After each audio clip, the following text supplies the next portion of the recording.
sandstone pathways, illuminating the city, truly a sight to see from atop the praetorial peaks to the southwest, overlooking the city itself.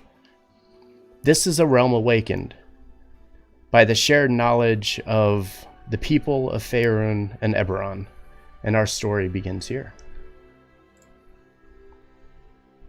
Yay! Yay. We'll take you to our main map.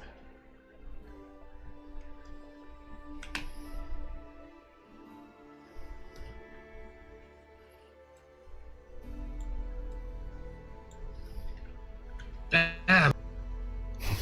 You teleported. Oh no. Stop messing with the laws of physics. Though not quite the same as the Praetorial Summit, the view from the 14th floor of the Shayvari, or within Shayvari, isn't too shabby either. The Veritas Tower stands a bit taller than most of the other buildings within the ward, but is dwarfed by many of the towers within Keleto Heights itself. The rising of the sun means only one thing to people in Shayvari, that the day has long since started for a majority of its residents. Such is the case for Amriel Gladamain, the youngest of the Gladamain High Council, who thumbs through several documents which rest on her desktop. The candle upon her desk grows weaker as the sun rises, though she appears much deeper into thought than she would like to admit. She takes up one of the documents, holding it within her left hand as she kind of sweeps her hair back behind her right ear, then kind of leans in, placing the document back down on the desk, and then her elbows upon the desk itself, resting her forehead against her balled-up hands, in a very brief moment of uninterrupted silence. The short-lived silence is interrupted by a knock on her door. Quickly, she snaps back out of her thoughts and stands up, adjusting her dress a bit before approaching the door. Yes, who is it? City Post, my lady. A parcel from the island of Rainhaven. Amriel kind of clears her throat a bit and unlocks the door, greeting the young post carrier, who looks up at the High Counselor with a bit of a sheepish smile before awkwardly handing this small parcel over to her and quickly running away. As he leaves, Amriel steps back within the chambers, closing the door behind her and latching it. She pulls away the string that's tied around the package, covered in a heavy paper canvas to protect it. And as she does, she drops the string onto the desk and reaches down for the wax seal emblazoned with the Peregr's crest. However, before she can break the seal, the door behind her opens. Small, several footfalls follow behind, of a bit of a sleepy stammering, eventually revealing her daughter, Celeste, wiping the sleep from her eyes as she enters into the room. Ark, go ahead and introduce your character. Okay, I'm playing Celeste Gladamain. She has the same kind of hair as her mother, same kind of slender build, and she's probably currently dressed in her nightwear, kind of a dressing gown of sorts, and she gives a yawn and goes, "What's that, Mother?" Oh, it's nothing. It's just a package from our friends back in Rainhaven. Shouldn't you be getting ready? Your first assignment with the council is today.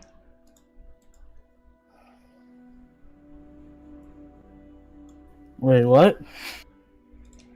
Well, yeah, you're set to be part of the festival negotiation committee. It's going to be your job to ensure everyone's on their best behavior for this. I told you about this weeks ago, Celeste. Don't tell me you've forgotten. And then just kind of there's the slamming of the door as she's already run back inside her room to get ready.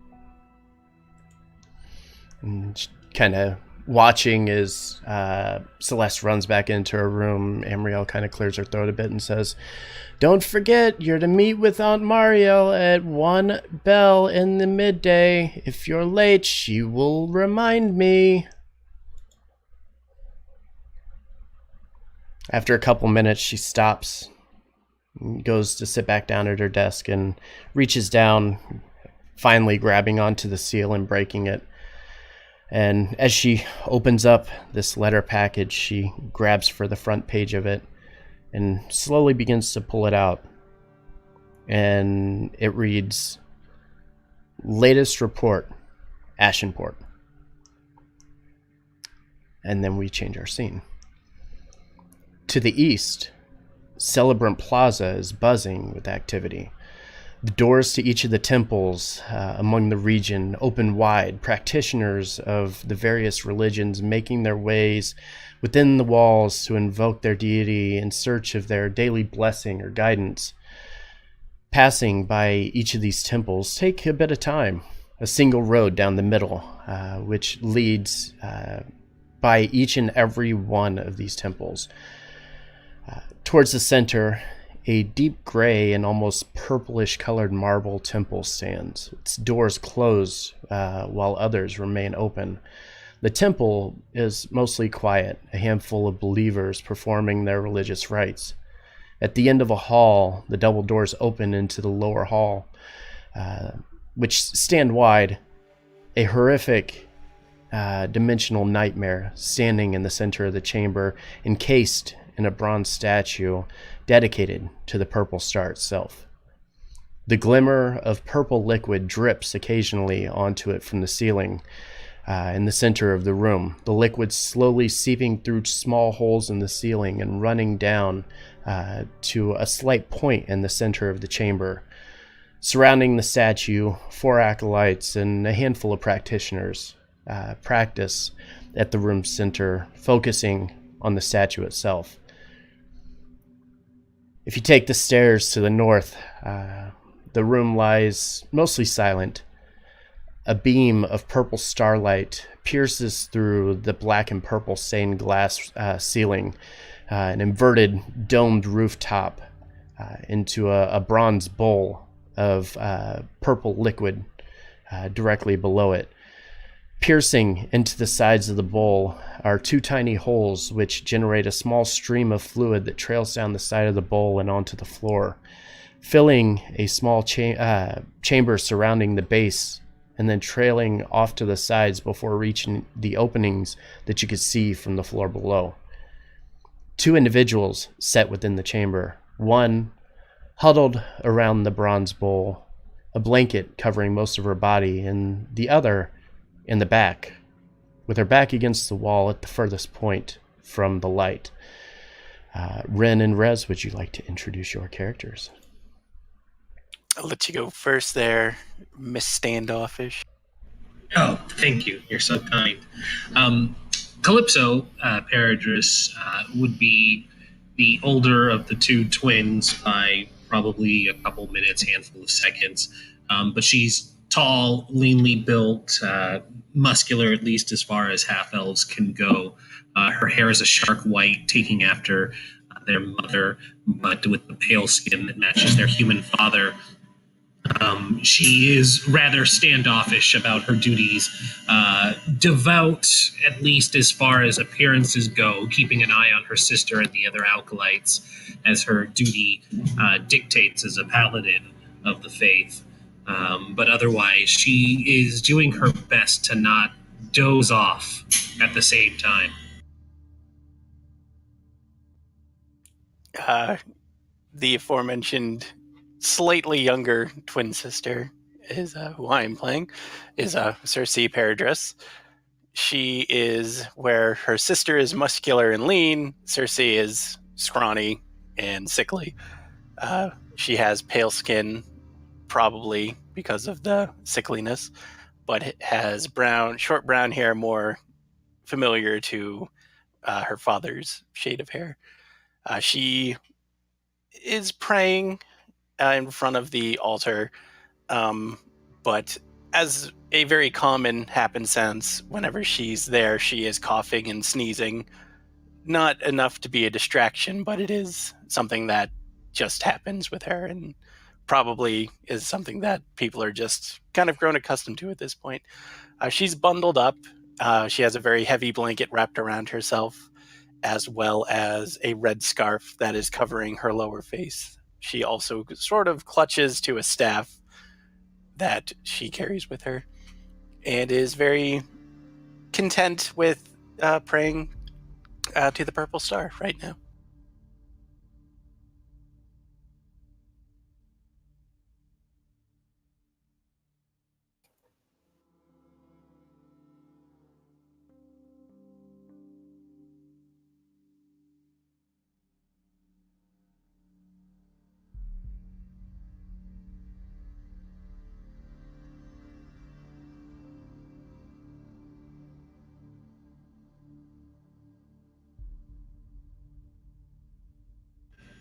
Were there any other people in here with us?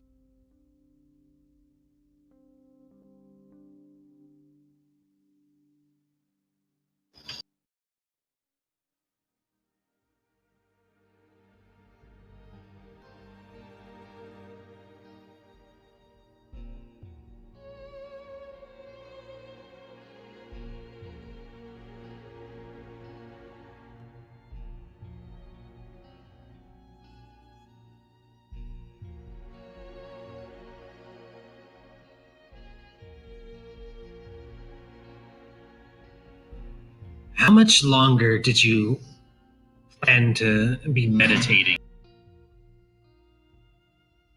Circe looks back and gestures to the chalice, indicating that it is not yet full.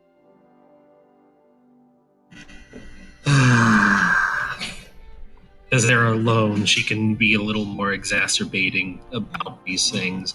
But she walks over and kneels down beside her sister and says, "Fine. You know that he rarely answers anyways. It's not like if we had cut out early, things would be different. But maybe if I help, we can speed this along." She smiles. It's hard to tell under her scarf, but seems more at ease with her sister nearby, and she resumes praying, probably until the chalice starts to overflow noticeably, and then she'll probably stand up and collect. And for what it's worth, Circe absolutely did not start praying. She just knelt down there to kind of put on the show for her sister. And so as you're kind of watching this, Circe specifically, because you're truly focused and paying attention to this, you're noticing that this beam of starlight that's falling from the center of the ceiling down into this seems to be kind of coalescing the purple gel or liquid that's within this bowl, and over time you sense it start to rise, but the pin openings, or the tiny pin drop openings on the side, allow the fluid to slowly drain back out of it, which is what allows it to drain out and then drip through the floor and onto the statue below. You're noticing it takes a while, and it goes through these phases, kind of like the waves, where early morning and late at night, it's at its heaviest and will fill up and will start to overflow. And if you're paying attention to the statue on the lower level, it starts to get coated with this kind of purple liquid, where here it's right now, especially as you're starting to get into the day, it's kind of a slow process. It takes a while. Roughly a good hour or so of the two of you kind of paying close attention and watching to see that the bowl itself completely fills. And as it does, you start to watch as this purple liquid begins to slowly kind of curl over the sides of the bowl, kind of drip down the sides. It's a really weird feeling because it's not a true liquid, and it's kind of like almost like an oil. It feels like in your hands if you touch it. It's enough that it will pour, but it doesn't pour quickly. And so kind of gathering it up, you're able to gather, and I'm assuming like a jar or a vial of it. You're able to gather it in. It takes, you kind of messing with the side of the bowl and gathering it a bit, but you can do so. And after which, you now have a jar of this liquid that is used within the temple itself.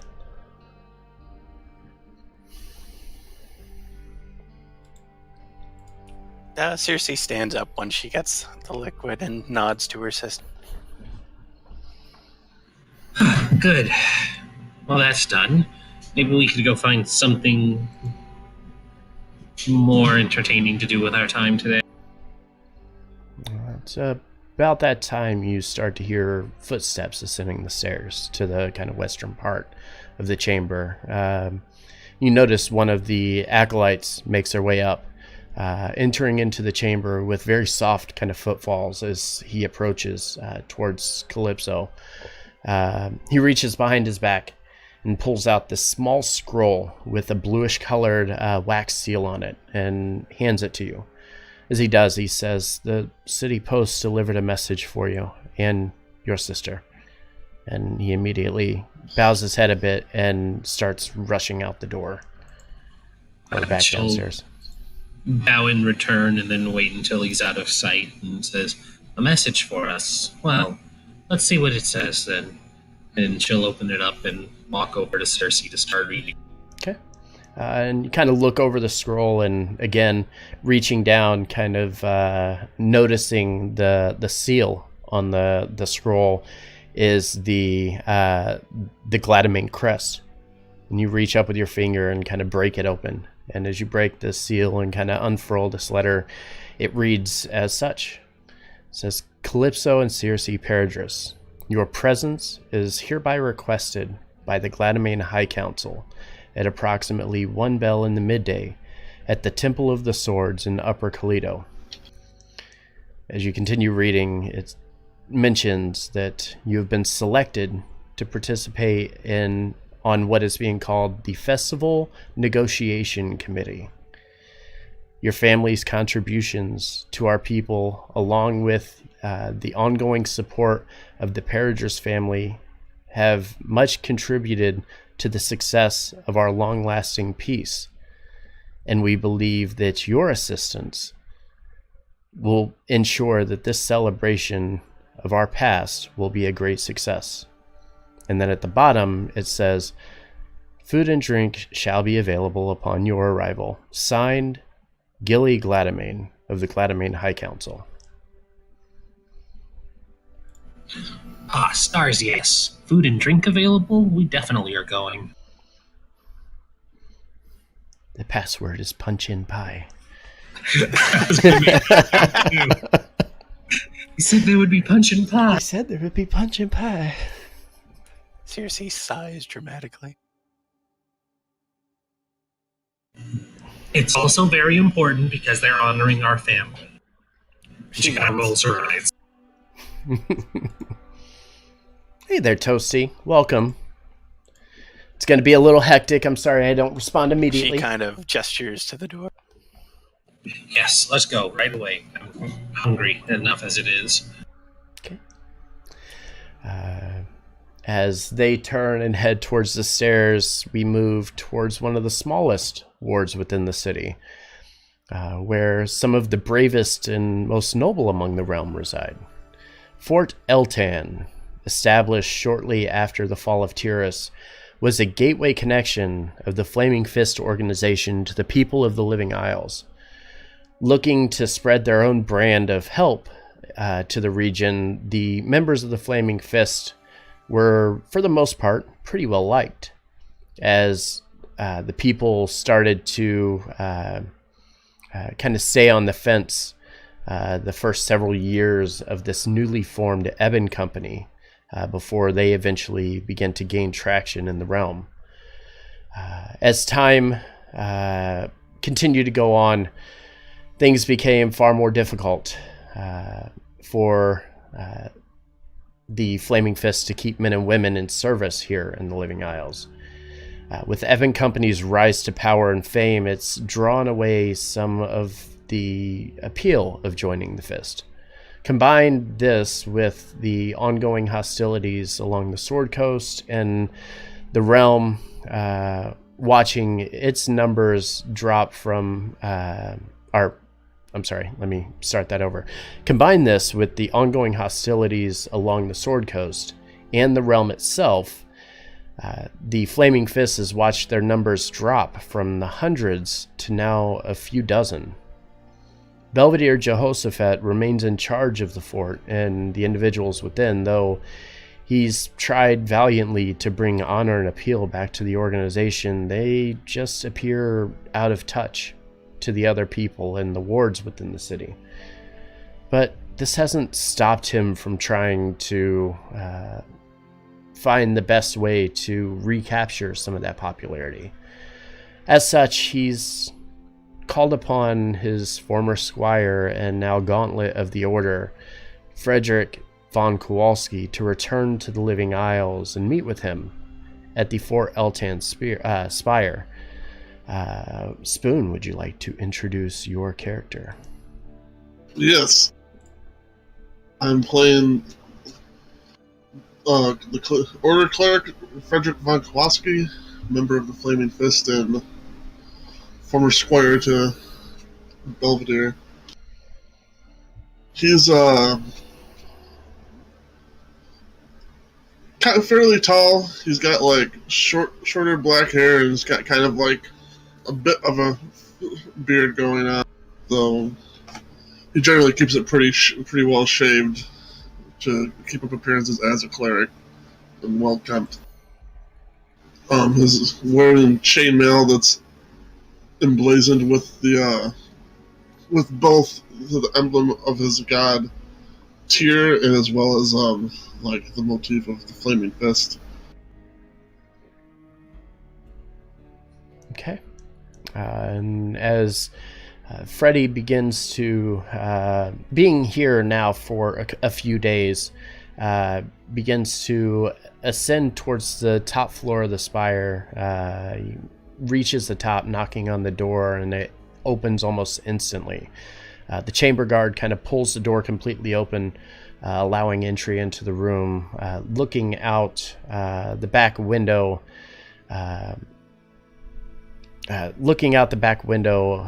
of the spire is Belvedere, overlooking the Celevush ward, the dock ward that you come into whenever you first enter.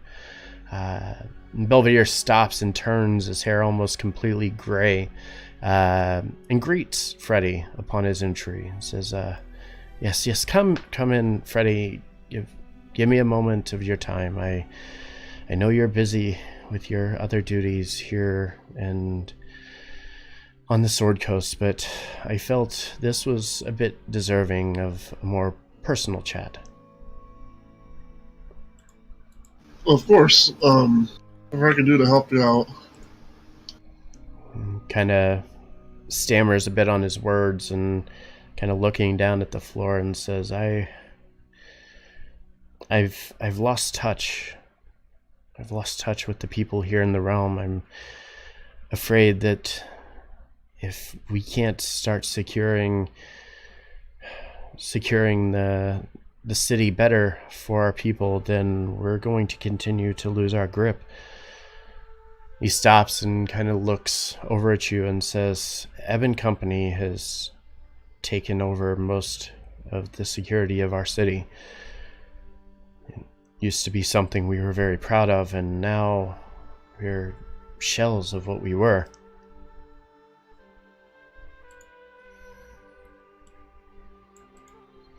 Where was it this Ebon Company even came from? Is it something I remember from one of the last times I was here? He kind of clears his throat and says, "Do you remember Kasara Argent? She was the second in command of the... what's his name? Why am I drawing a blank right now? Bo Victus, the Bo asshole? Victus. Bo Victus, the asshole, yes. Second in command of House Victus. Do you recall her?" Freddy thinks for a brief moment and she's like, "That was that really scary lady, wasn't it?" Yeah, she's certainly a force to reckon with. Something we didn't want to deal with whenever there was the talk of war. But that's neither here nor there. See, shortly after, she decided to work with the Gladamain. Once they secured peace, she wanted to combine a strong military force with the power of the Ebon Spy Syndicate.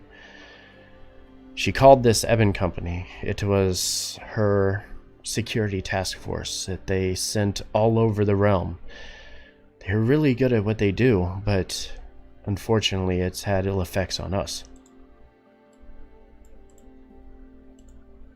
Indeed. I can only imagine, given their lineage, so to speak, that they already garnered a lot of favor with many of the residents here. Yes, and it made it even more difficult for us. See, we were doing really well at first, and the Flaming Fist was supporting everything that the Gladamains would do, but we simply couldn't support the numbers that they were needing. I would train men and bring them in. I would take them to the northern wards of the city and run them through every phase of training that we could, and it wasn't enough. Every time that we would get more men in here, they would just need more, and the city, well, it, as you see, has grown considerably since the last time you were here. Indeed. He kind of clears his throat a bit, and he says, "But I guess I have an ace up my sleeve, as it were. I've been working closely with Mariel Gladamain in recent weeks, trying to secure the rights for the Flaming Fist to provide security to the incoming nobles for the Festival of Remembrance. It's an important ordeal here, and they make a lot of fuss about doing everything they can for the people, and this time specifically is very important. Not just because it's been 25 years, but because once again, Irion and Mabar are coming into coterminous at the same time."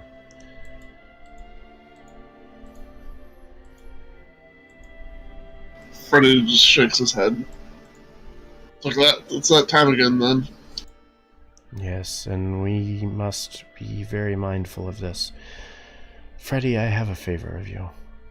I want to send you to work with the Gladamains, and we need to find out everything we need to know to protect the individuals that will be traveling to our city.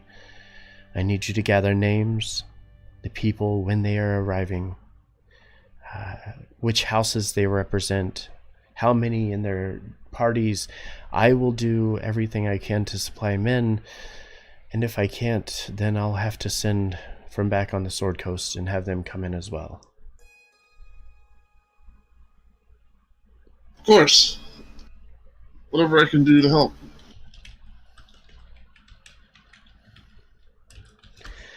He smiles and kind of looks over at you and then back out to the city and kind of stares off into the nothingness and says, "It didn't used to be so difficult.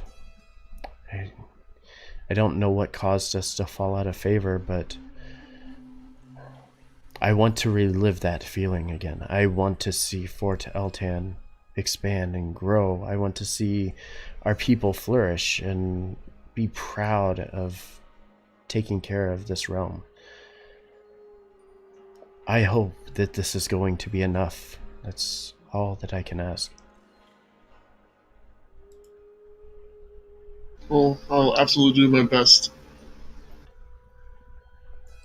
And with that, he kind of stops and straightens himself up a bit, giving a salute towards Freddy before giving kind of a knowing nod in his direction. As Freddy begins to turn and start walking away, he says, "There's a meeting. Some of your friends will be there."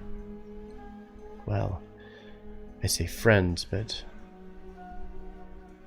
they would probably be friends, would be my guess. He stops and kind of shakes his head a bit and says, "Hey, you remember,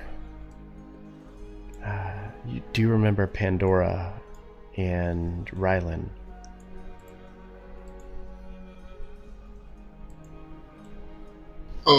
Thinks about it. Like, yes, the heroes of the Alliance. There's two of them. He nods and says, "And surely you remember Cedric, yes?" Of course. Very well. Their children will be helping with this festival as well. It would benefit you to get to know them. I feel that they could use your advisement, and I'm sure that you would be able to protect them. I fear for their safety at times like this.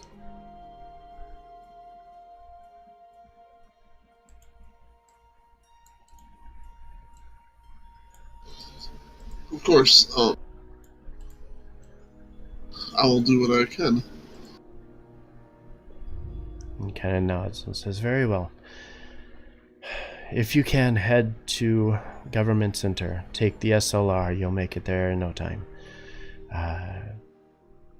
When you get there, you should seek out Mariel. She'll be around at some point later this morning.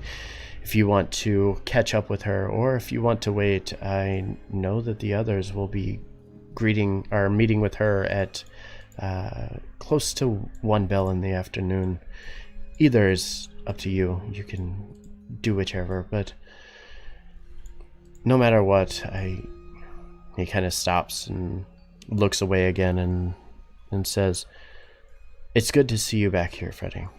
It's been far too long." Indeed it has. And despite all that's happened, it's good to see you still doing as well as you are. Well, hopefully when this is all settled, we will be doing even better. Of course. And he kind of, again, gives a knowing nod and salute, and immediately the chamber guard opens the door once again, allowing you to exit and make your way out.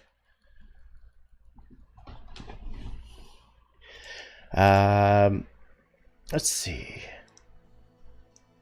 The early morning surge of incoming vessels and travelers is common along the Selavash ward.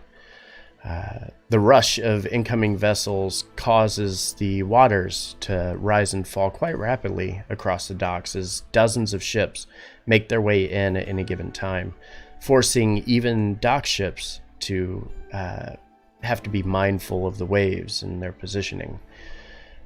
Early mornings most often give the best view of the city, with a kind of clear view out to the sea, or out from the sea deep into the heart of the city of Keleto itself.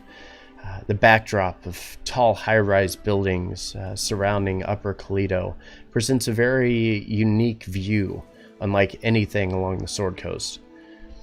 The constant crashing of waves makes the Selavash ward a kind of damp place to arrive, the waves creating mist in the air that coats virtually everything across the docks, and it carries inland for hundreds of feet.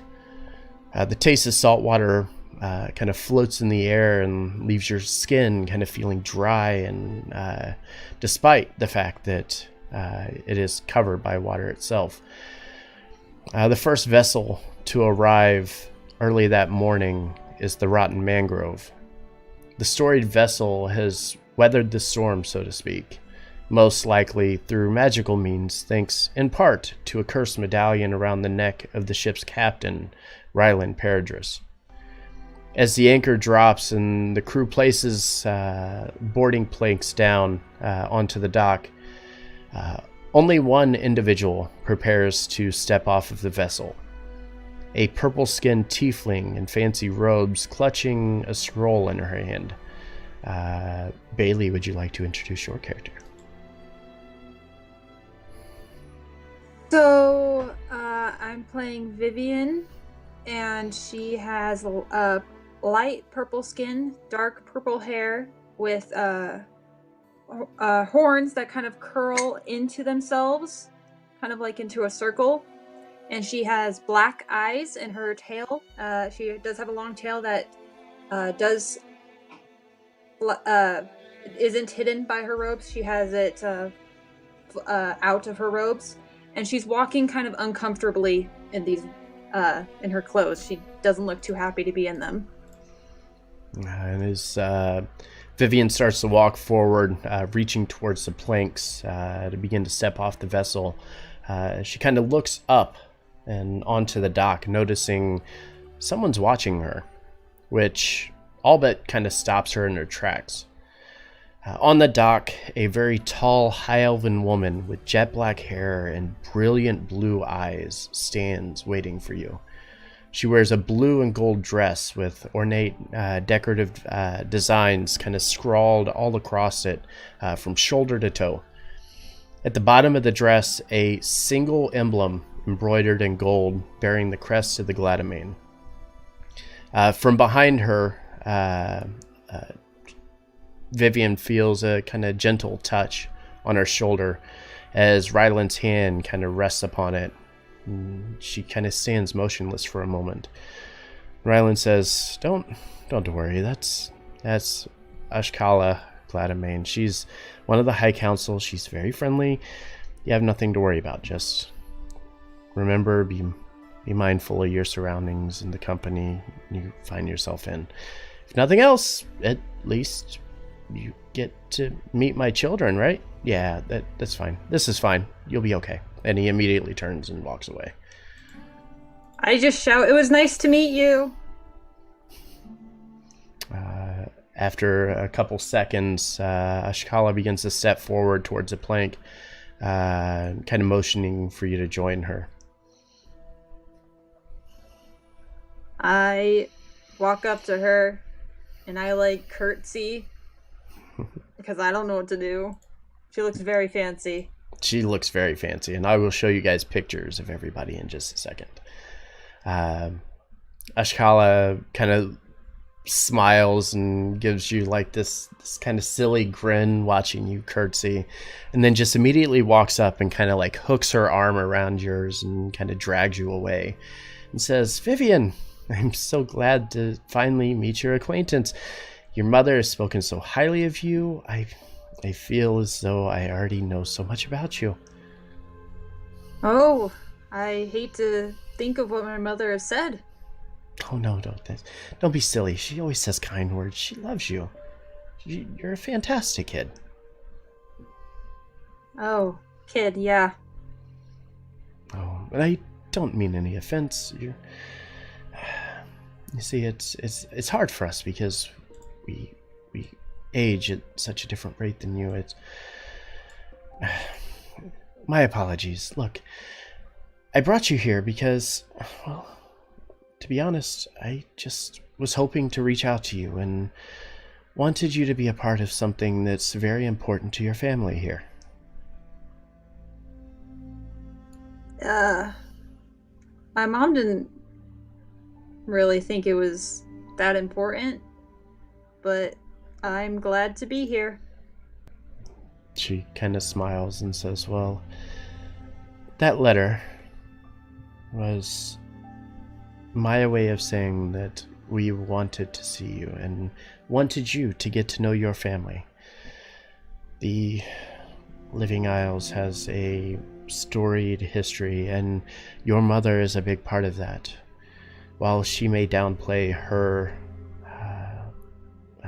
involvement within all of this, it was because of her and the others like her that we were able to still survive and thrive and become the city that we are now. Really? From what I heard, it was kind of, I don't know, not that big a deal or whatever. Kind of like, I don't know, like there was a war going on and then there was just this dude and then they killed him, I guess. My dear, you have much, much, much to learn. But at least we have time.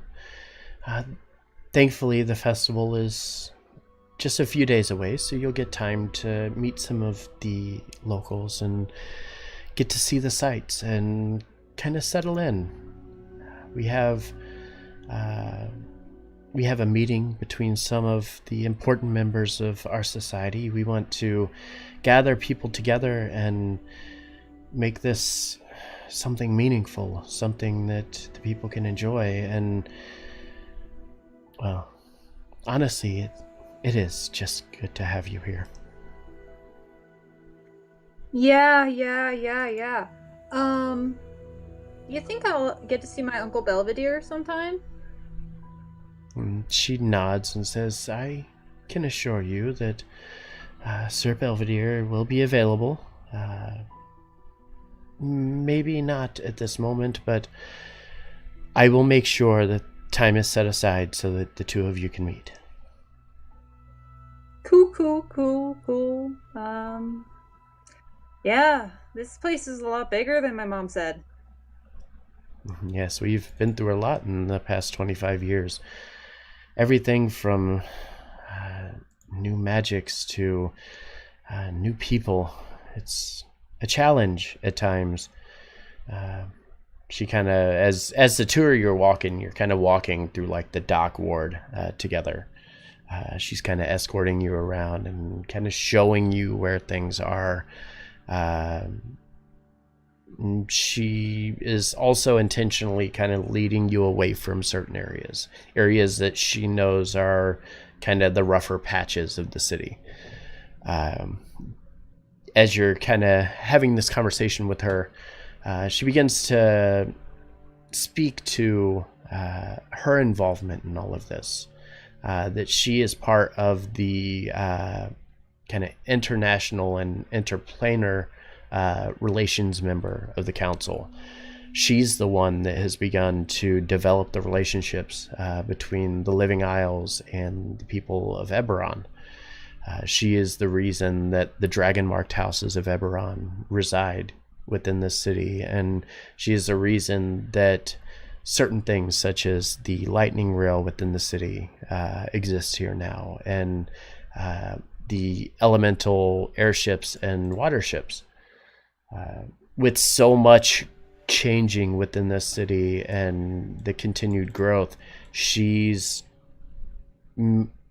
spent so much time just making it happen that she hasn't been able to kind of stop and take a step back and actually see it for what it is. She just sees a city that's always struggling, and they have these issues between the people.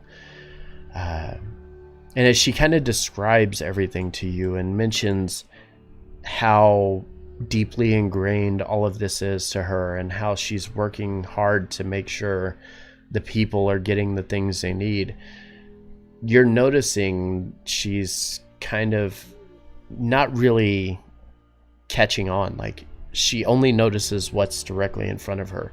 As you're kind of walking around through some of these areas, you're noticing the homeless that reside within the dock ward itself. She kind of drags you through the city. It's some of the areas, even though you're walking through them, it's like she didn't notice how run down some of them are, but she's focusing on going a specific path, getting you to and from where you came in to where she's trying to get you. It all seems odd. It seems like as much as she's in tune with growing the city, she's out of touch with everything around her. I'm making notes of all the bad stuff of the city, like that. Like the homelessness and all that kind of stuff. Okay. And then as she continues to kind of pull you through the city, she's like, well, I guess there's just one more stop before we go into the city.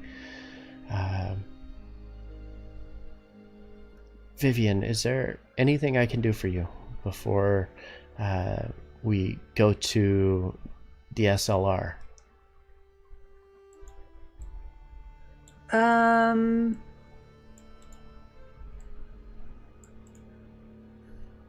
I don't know. I'm pretty good. Should we sit together or walk together? Are you sure that's okay or whatever? Well, yes, of course it's okay. The city enjoys us. They enjoy and have flourished because of the things we've done. She's like, why would things not be okay? Oh, it's just that some people don't like walking with me, you know?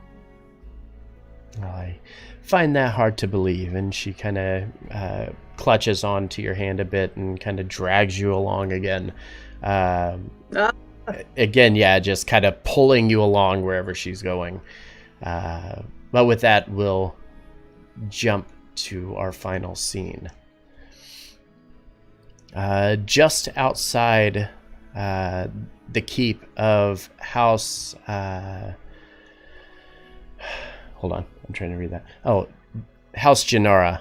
The citizens of Centaurim's Cross come together for an announcement. Some individuals look quite serious, while others practically chomping at the bit. Stepping out onto his balcony, the leader of House Gennara, Prince Kalanor, has called upon the citizens to join outside of his home as he addresses a very large crowd of individuals who have gathered beneath him. The prince is a kind changeling male, charismatic, and has decided upon what he feels is the perfect blend between handsome and approachable. He dresses only slightly better than most of the common folk in the realm, with the nobles of some of the other families within his ward often paying greater mind to their appearance than he does.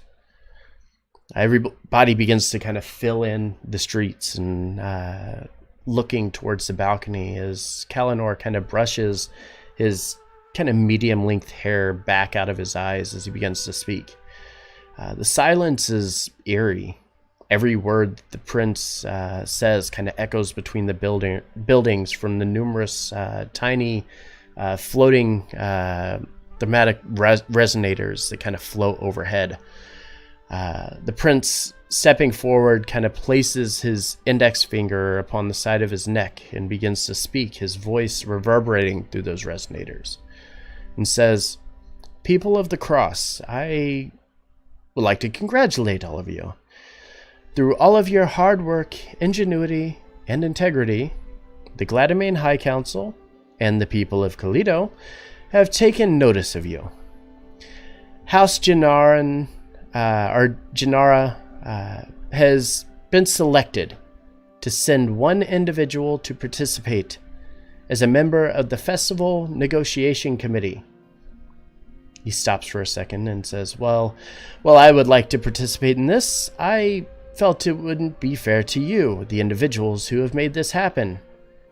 And besides, why should I just be our leader representing these fine people? You guys are all fairly capable. And he kind of stops and thinks about what he said, and then kind of shakes his head a bit and looks back out to the group again and says, "So, in the interest of fairness to all of the members of our society, we will decide so at random." The prince kind of motions for assistance as this large wheel is kind of moved out onto the balcony with him. Being a changeling society, each member of this ward, if they are changeling, are given identifying numbers of citizenship when they register within the ward. As such, everyone kind of reaches towards their wallets and purses and, pockets and grabbing this identity card that they have, holding on to it for a moment as they wait to hear the numbers that are called. Out into the center of the crowd, our final character, Salty. Introduce your character. Well, since she's in the Changeling Ward, she actually has her natural appearance of very ashen, kind of pearly skin with mercury-colored eyes and long white hair. She's still donned in her armored leathers with the hood up, but currently she's just eyeing the prince and then this wheel as it appears. Okay. And as she kind of looks down at her identity card and listening kind of intently as the prince begins to call numbers, just 6 numbers in length. They're 6 digits in length. This is obviously the easiest way to identify people since everybody can change forms at any given moment. Kellinor kind of pulls from the wheel and clears his throat, and once again putting his finger up to his neck and speaking once again, calls out 012209. And you watch as everybody around you quickly glances down to their identity card. Obviously, their number not matching as you look down at your own. And you begin to go and raise your hand. And as soon as you get ready to raise your hand, you notice everyone in the crowd immediately turns to like this palish white color. And kind of stepping to the side. Immediately like putting a spotlight right on where you're standing as you're just like barely getting your hand raised. The prince immediately identifies you as this happens and kind of motions for you to join him. The people watching and kind of parting ways, some cheer, some envious, others just there kind of wishing that they were there to be in the spotlight with the High Council. They allow you passage, making your way towards the prince's home. The guards finally letting you into the building and accompanying you the last several steps to his home. As the doorway kind of opens into this large 3-story manor, you step in and you're guided by the prince's guard to stand over by the fireplace. As you kind of glance around, at first you're kind of just keeping your head down, not making too much of a fuss, not paying too much attention to anything, but then the realization hits you and you stop and kind of look up. The bottom floor of the prince's house is interesting. In the western wall of the building is a very large fireplace. This has been built into the exterior wall with several couches and chairs kind of surrounding it. The fire's lit, but it's beginning to fade pretty quickly, producing only a faint bit of light within the chamber. The remainder of the room is what's really catching your eye. A number of narrow, very long tables fill the chamber. Their tabletops covered in framed paintings. Every inch of the walls surrounding you, nearly floor to ceiling, covered as well in these tiny paintings. As you look around and look upon them, kind of get a little closer in the darkness, you notice they're extremely well done. And in every single one of them is the prince standing with or interacting with another individual, each one different from the next. Each one of these paintings is very carefully crafted, despite their size, incredibly detailed, with the artist capturing almost the essence of the moment perfectly in each painting.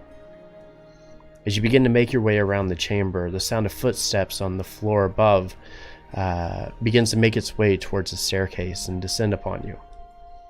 Kind of glance up and you watch as Prince Kalinor enters from the stairwell, a small drift globe leading the way as he makes his way down the steps, kind of illuminating his path. His eyes kind of scan across the chamber, looking through you in the darkness, and then when he sees you, he stops and kind of smiles and approaches. He says, "You're admiring my paintings. They are by far my most prized possessions." I've never seen so many and something so intricate.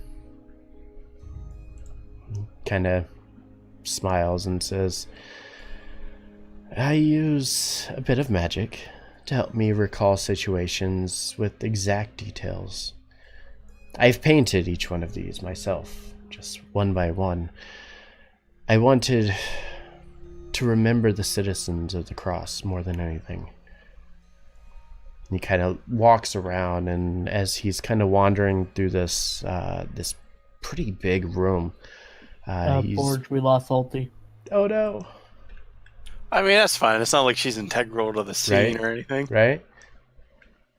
No, come back! And voice. Come back! She's back. I was like, no! No! He Critted that stealth check there, right? so. I'm leaving. Thanks.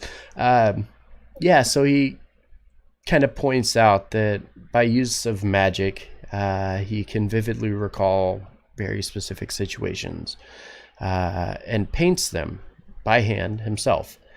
The people in each one of the paintings are just citizens from within Centaurim's Cross, and he, as you're kind of wandering through, you make no notice of any nobles or anything like that. These are just common people within the realm. Have they become your friends? Or is it just the situation is extremely memorable for you?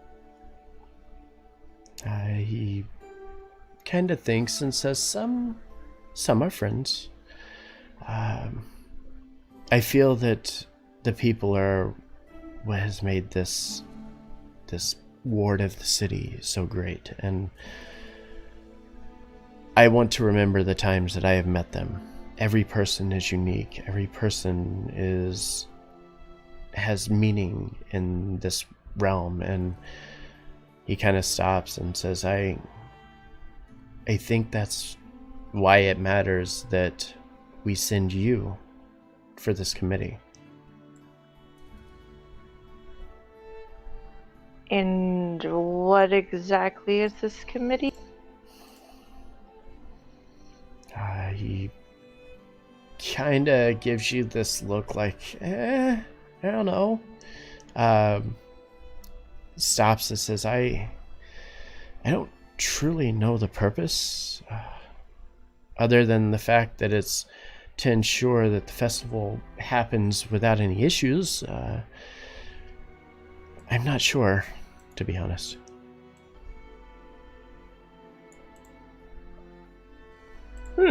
Well, they must obviously just need the bodies. Why do it at random? No, they wanted me to do it. I chose you. Oh. Well, that's surprising. Why didn't you want to do it? He kind of shakes his head and says, I deal with the nobles. I deal with the 22 often.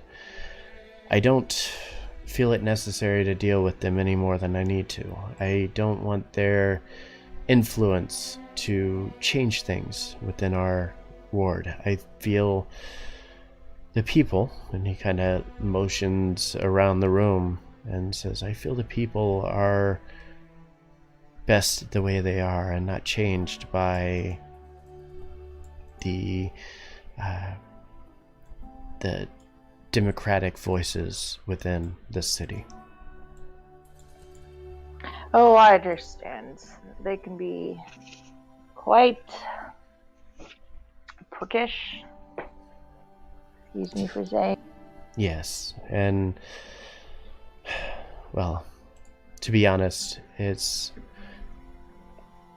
I feel that somebody within our ward would be better suited for helping to guide them and give them the advice that they need. I try to give them that same advice when we're in council, but they don't appear to care to what I say. They just want the results. So you are proof positive of that result. Well, while I am not sure what all of this entails, I will certainly do my best that I can do for you. And he kind of nods and smiles a bit and says, and that's all I can ask. He kind of looks around and says, now, can I take a moment to collect my thoughts on this? And kind of motions for you and kind of extends his hand out, almost trying to like get you to like shake his hand. Is this for one of your paintings? And he nods and says, well, of course. I see. Well, before she shakes his hand, she kind of, pulls her head down more so only her mouth is visible. And then she extends her hand, not holding her identification card, and shakes it. Okay. And as such, he kind of stops for a second, and you watch as he kind of tilts his head back for a brief moment. And after uttering just a couple words, the entire room kind of flashes with light. And then everything returns the way it was. And then he kind of nods and says, very well. Thank you. I appreciate that. And I guess thank you for this honor. He kind of nods and says, no, I don't think you will be thanking me when you sit in council. I know what that's like. Again, trying to do the whole charismatic, like, he thinks he's being charismatic, but really he's not. It's like personally, as you're kind of watching this, it's a little off-putting, and then you're like, whatever, it's fine. Yeah, I mean, sure they have 3 meals and a bed and hot showers, so it should be okay. And kind of nods and says, then very well. And he reaches to his pouch and pulls out a kind of small scroll, a tiny little scroll that's kind of tucked away into his pouch. He hands it to you and says, your instructions will be here. I believe they are meeting at 1 bell midday today, so feel free to gather what belongings you will need and make your way towards the SLR, and should make it there with plenty of time. I mean, it's early. He kind of looks over towards the windows, and you kind of do the same. And as you kind of turn, you notice all of the windows in the building are like closed, like they have like blinds, basically, or not really blinds, but shutters that are closed and latched on the inside, and all of them are closed. And he's like trying to peek through like the cracks of the blinds to see how much sunlight there is outside. Maybe you should just open one real quick. It might be a little bit easier. He kind of looks around the room and says, but then everybody will see my paintings. Well, they are incredible paintings, so it wouldn't be a bad thing. Maybe you're right. Anyway, I think that's enough for today. And he kind of motions for you to come towards the door. Just get out now. Yeah, just get out, please. Please leave. Well, she takes the scroll and tucks it in her bag and heads to the door. And he kind of nods and kind of bows his head a little bit, thanking you again for taking this task of meeting with the festival negotiation committee, and then opens the door and kind of again bowing his head a little bit, allowing you to pass by. And she bestows the same token of respect and walks out. Okay. And as you make your way out, less than 3 seconds after your foot lands just outside the door, or both feet land outside the door, you hear the door close immediately behind you. Everybody is kind of dispersing a bit. There are a handful of people still kind of gathered around. A few of the younger, 16, 17-year-old little girls that are kind of huddled around oh, he's so dreamy. And as soon as you walk out, you see them and they're like, oh my God, what is he like? He loves paintings. Loves them. And they kind of whisper amongst themselves, paintings, we're going to get him painting for his birthday. Sounds like a high school clique. Yeah, this really does. Jess just smiles and, waves to him and walks off. Okay. And as you begin to walk off and kind of make your way back to your personal quarters to gather some of your things, we're going to stop here and take a 5-minute break. All right. Yeah. All right, don't go anywhere. 5 minutes. Be right back.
All right, so we are getting ready to jump back into our game here.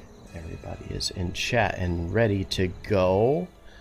Let's get back to it then, shall we? All right.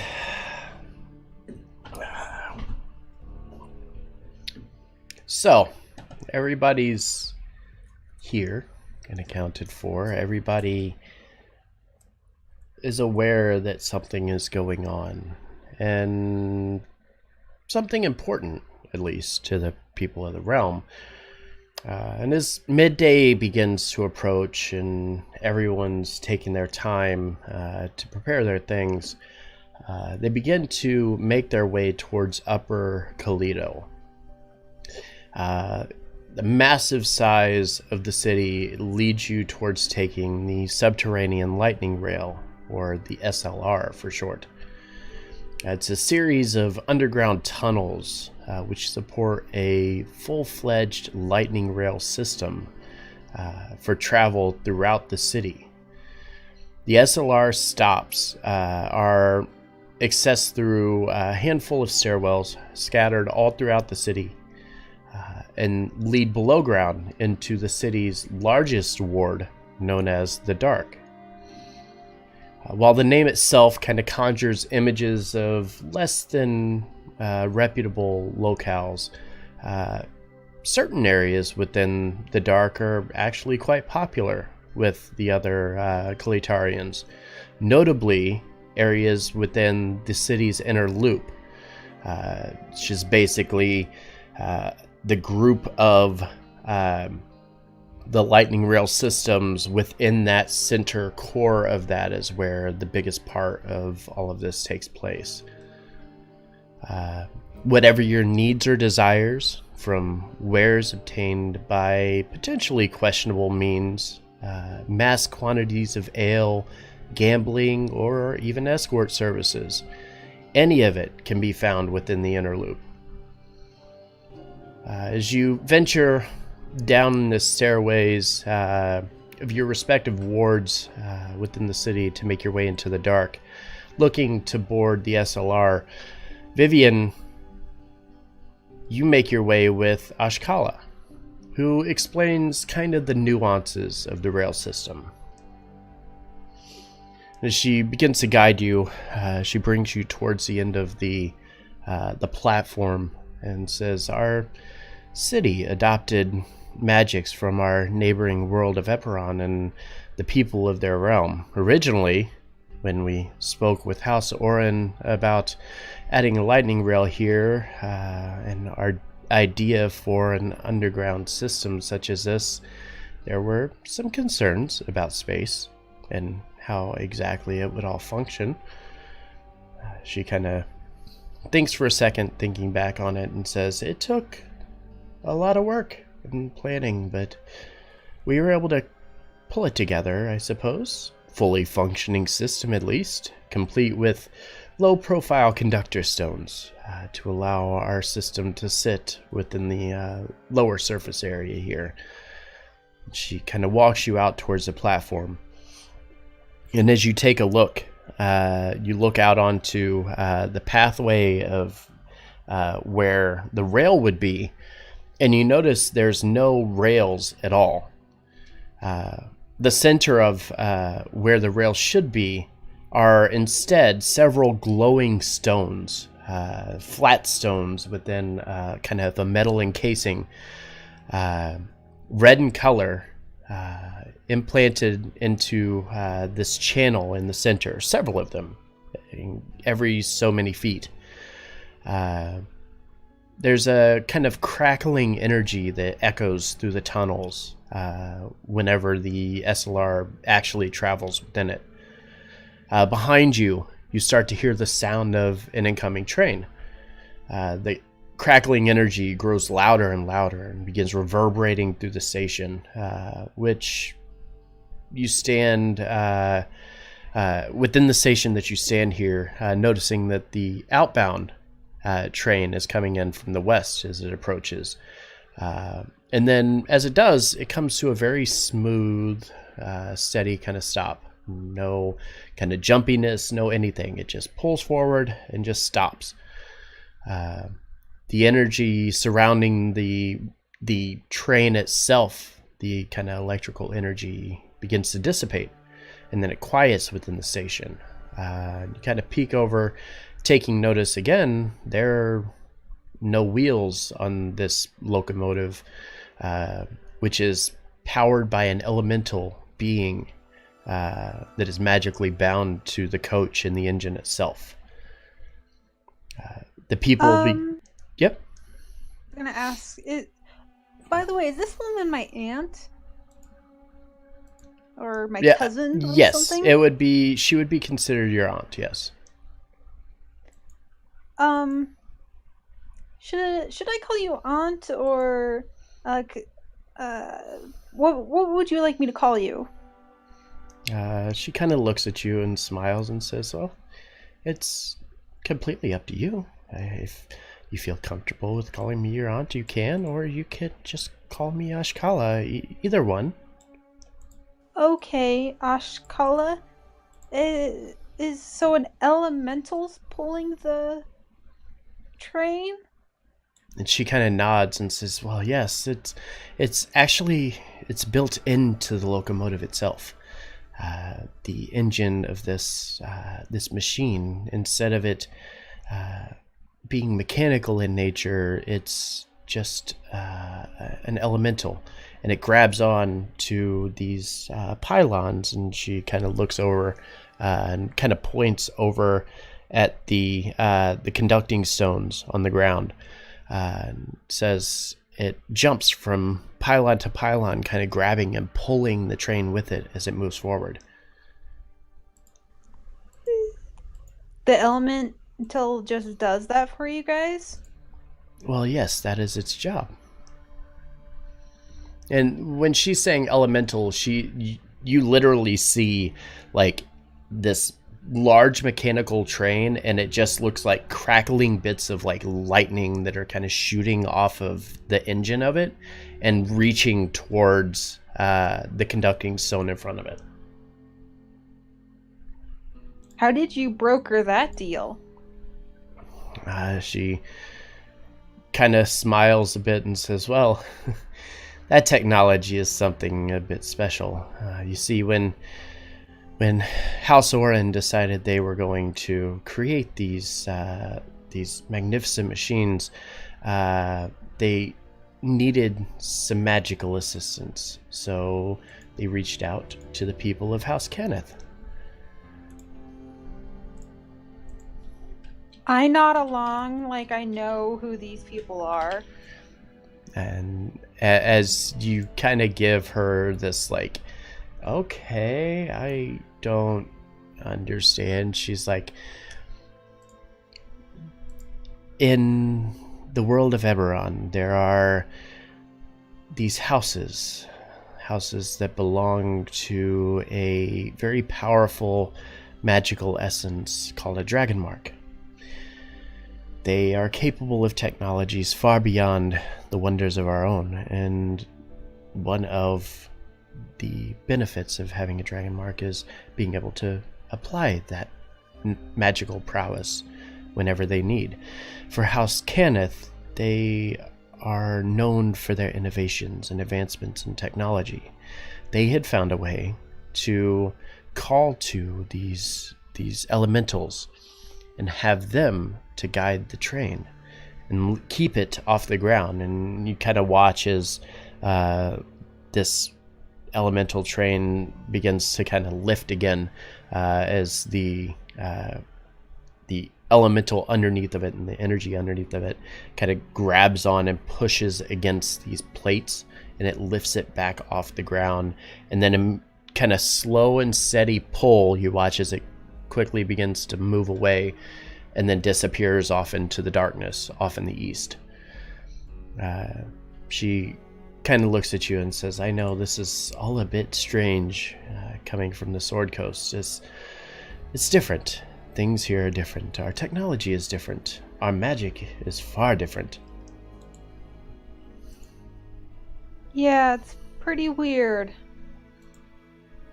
She kind of nods and says, "Don't worry, you'll get accustomed to it soon enough." And at about that time, you start to hear again the crackling energy of another train incoming, this time coming from the east and approaching. As you do so, and as you're having this kind of conversation with Ashkala, she kind of looks and looks down, and as she does, it kind of catches your attention, and you look down and you see the conducting stones are actually glowing, and these stones are a red color.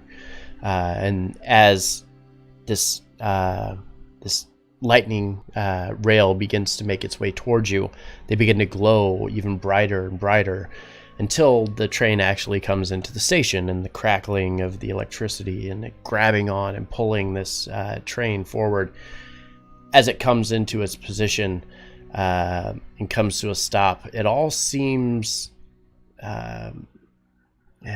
like you said, it's weird. It seems unnatural to the people of Faerun. And it's just part of day-to-day life here now.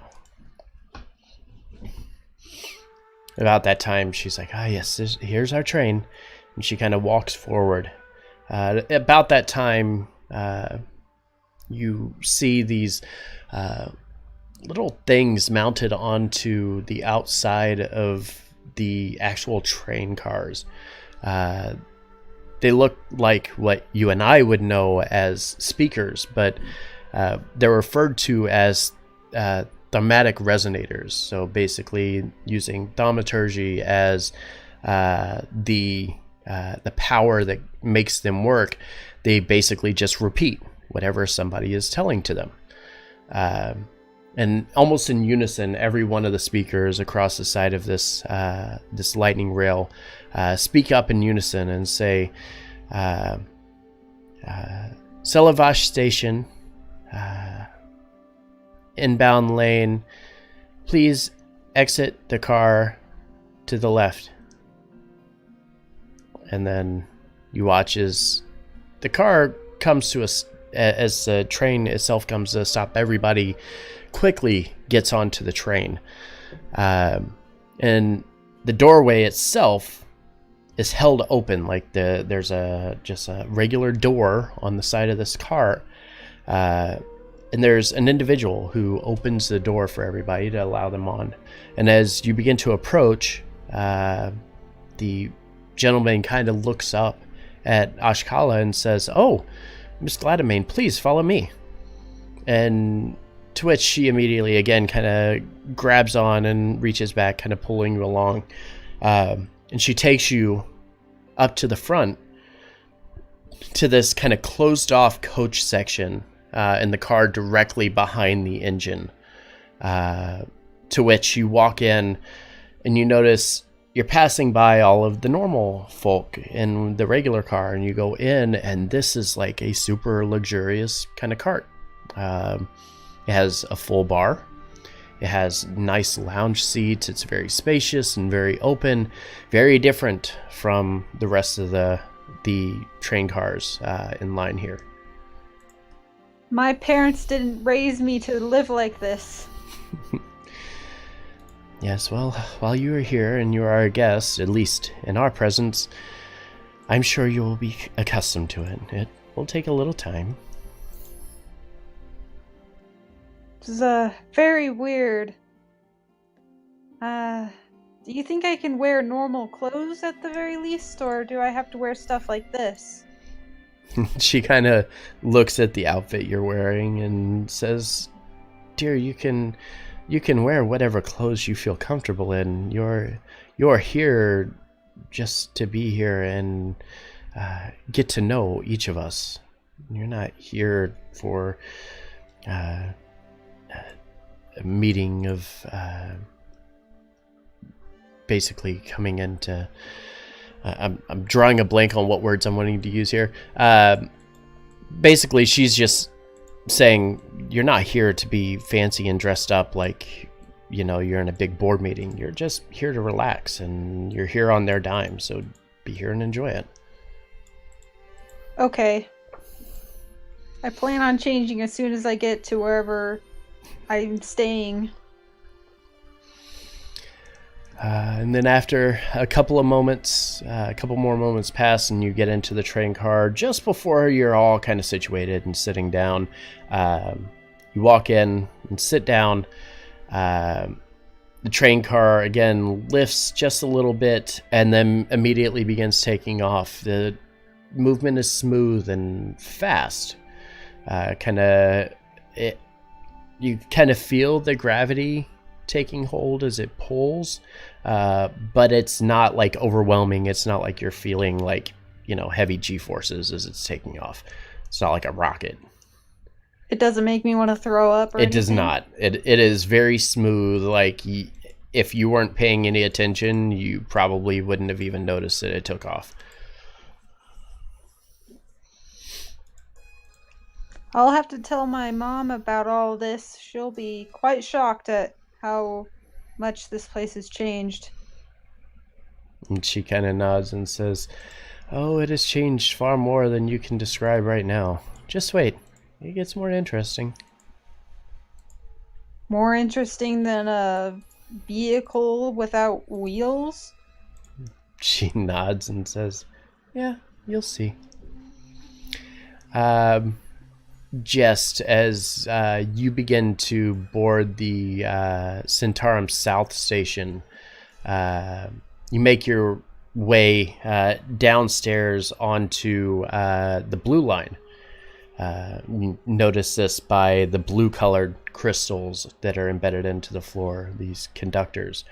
You're looking and you're wanting to make your way outbound, head towards Transit Center to transfer over to the green line.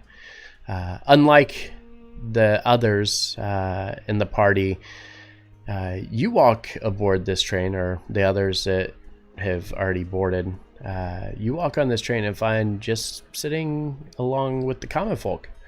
You find all of their quirks and oddities all on display here. It's, to you, fun and interesting, seeing all of these different people and how they act. But give me a perception check. Oh, first roll. First roll.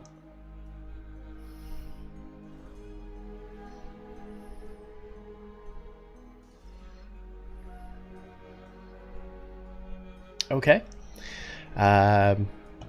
The train makes its way over towards Transit Center, to where you jump off of the train and begin to head downstairs, descending towards the level that's called the Green Line, where the green-colored conductor stones are embedded in the ground. And after a few flights of stairs, you make it to the lower station and board this train.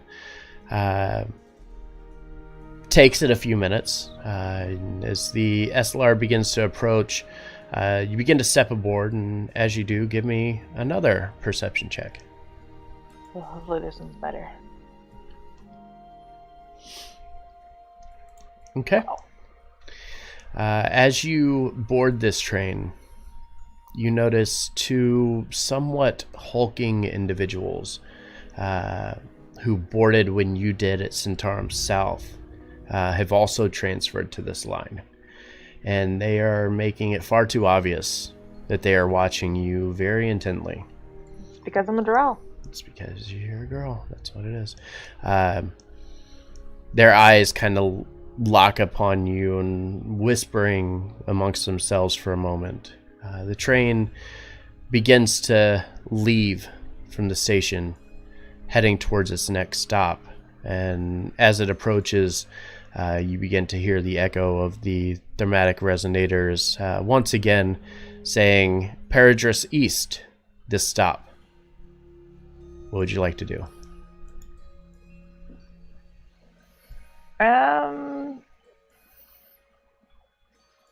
Would she have time to be able to jump off and re-board at another station, basically? So the way that this station would set up, you could jump off of the train, but you would have to wait for the next train to come by, because there's basically one train going in each direction. and they make basically a loop. Or there's a couple of trains, but it takes a few minutes for that next train to come by.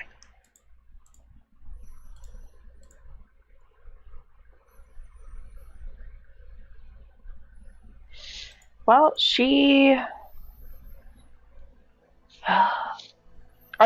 pressed for time?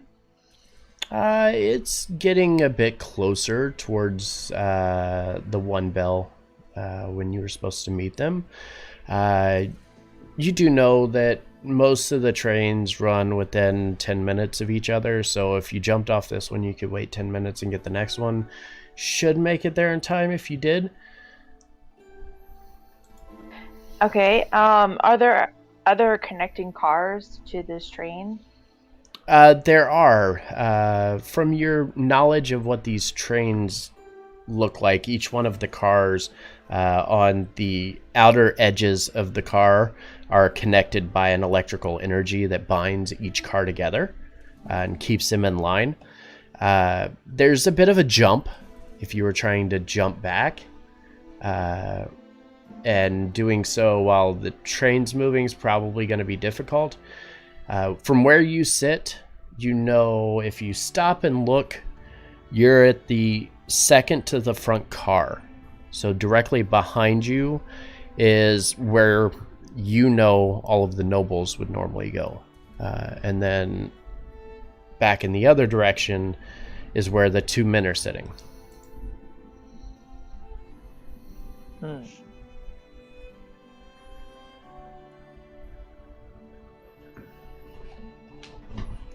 Is there like a restroom on this car? There are not.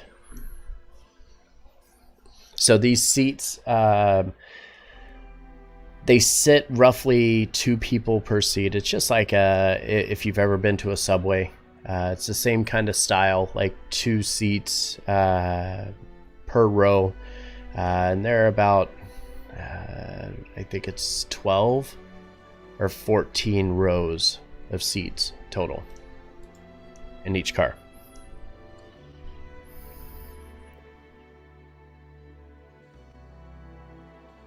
Well, she will actually, when she's able to, she will deboard the train and wait the 10 minutes to board the next one.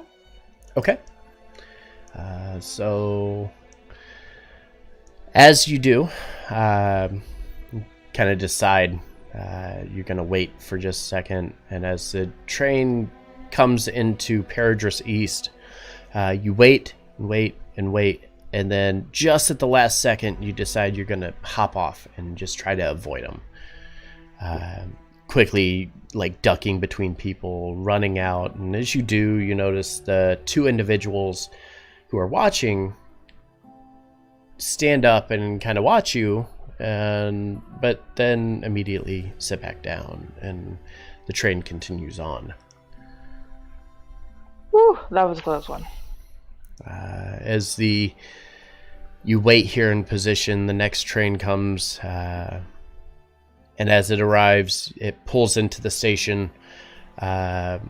Also, the same kind of configuration, the main engine, then the nobles coach, and then the standard coaches, 2 or 3 of them behind.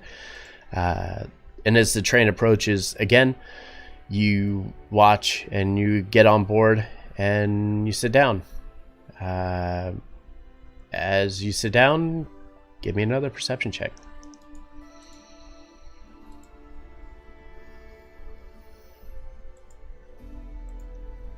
Wow. In the back of the train car, 2 more individuals who look just like the ones that were in the previous car.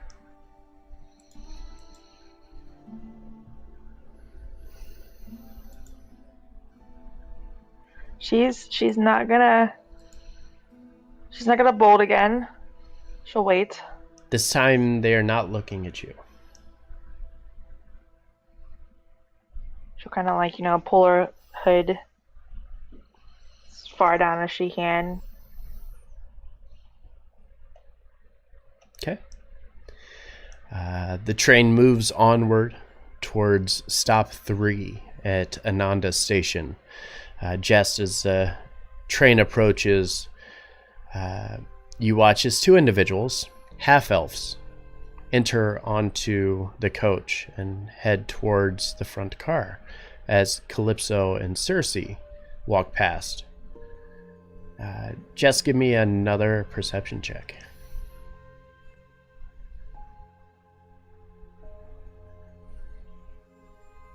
Oh yeah, Finally. that's better. As you look up and watch these 2 women pass by you, you see the 2 men sitting at the back of the car, watching everything very intently, pointing and motioning towards the 2 sisters that just boarded. With their backs to you, the 2 women pass by and head directly to the front towards the noble section of this train. The train continues on, moving towards Fort Heltan, where Frederick von Kowalski also boards the train, and like the Peregrine sisters, is escorted towards the front car. Another stop as the train reaches Advaris Park, and people continue to board. The workers begin to close the door, but one holds his open for just a few seconds longer, and you watch as a younger woman frantically running towards the car quickly boards that of Celeste Gladamain as she boards and quickly makes her way towards the front car as well. Vivian and Ashkala, who had boarded the train car first, are now joined by several people who Ashkala knows quite well. Now, seeing her niece, Freddie, and the 2 Peregrine twins all joined together, Ashkala begins her introductions of Vivian to the party. She turns and looks over at Vivian and says, "Vivian, this is my niece Celeste, the gauntlet of the Flaming Fist, Frederick von Kowalski, and children of your mother's dearest friend, Calypso and Circe. Everyone, I would like you to meet Vivian, daughter of Avalana Gilmar."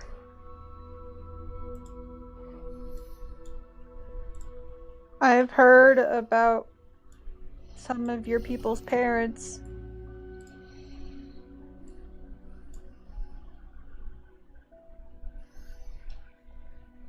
Circe just looks at this person. Well, that's an introduction. Hello. We're not our parents, of course. I met your father today.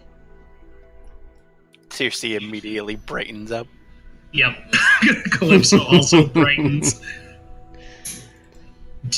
Did he say he was staying in the city for at all? Any extended period of time? He gave me a ride on this boat that could go underwater. It was really weird. And he said that I could be friends with his kids. I'm guessing he was talking about you guys, girls.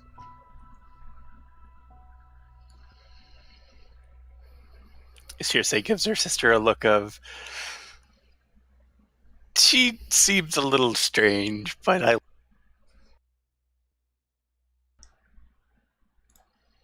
Also, I should do this.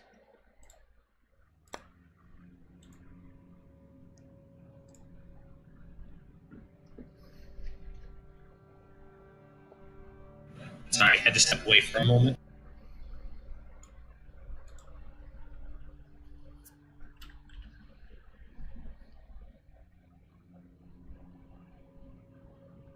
And that is who would be sitting right beside Vivian here. I think I'm going to... I haven't made tokens because I was searching for all of this art today at work, so... But I will just drop... I'll just drop a commoner token here for now.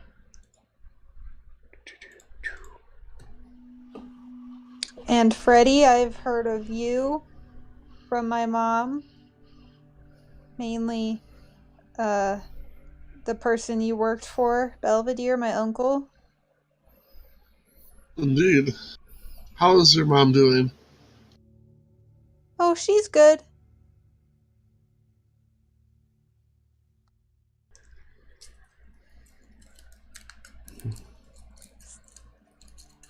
She doesn't really adventure anymore. She just performs now.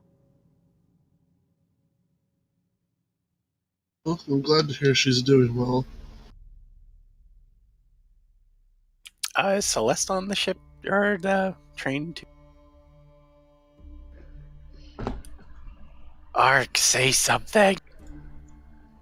I'm back. My internet was getting out. You're Well, on I a missed- train in the noble section, sitting with the Peregrine twins, Vivian and Frederick. And we just met this weirdo named Vivian, who's claiming that she's Avalana's daughter, but I don't believe it. Yeah, you guys have never heard that Avalana had a kid. Not even Freddy, which is, he finds a little bit surprising. Yep, Freddy didn't even know. Oh, well, it's nice to meet you, and I'll hold out my hand. And, I'll shake it. Celeste stands up and leans between Calypso and Circe to shake the hand of Vivian, who's on the other side. Circe totally has that look of you could just get up. You could just get up and walk around and do this. Like you're just making it inconvenient for everybody.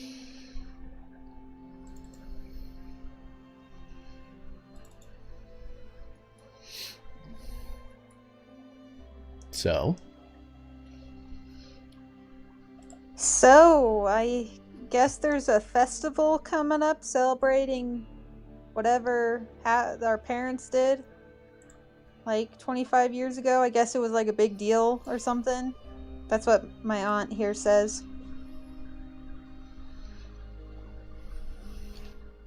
Freddy gets a little bit of a look on his face. It's like kind of a big deal. Like a little, like small eye, big eye, kind of a little bit going on. Circe totally has like yeah, it was definitely a big deal. I think everyone just kind of gives a slow nod. I feel like I don't know something.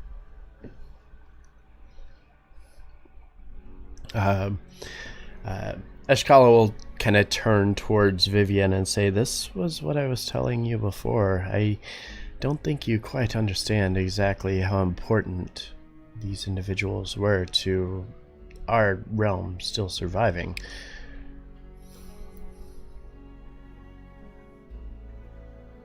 My mom doesn't like to talk about it.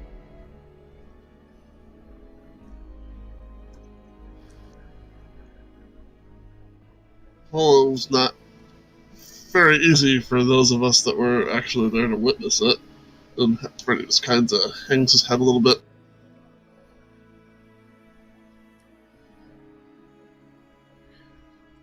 After a couple of seconds, the SLR begins to lurch forward a little bit, starting to leave Advaris Park station en route to Government Center, which is the closest stop to Upper Keleto.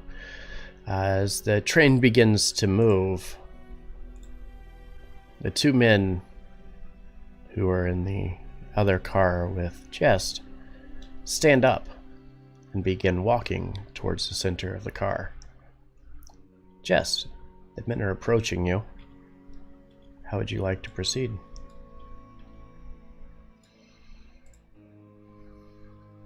Do they Can look we- like they're just like walking generally or walking towards They're her? walking with a purpose.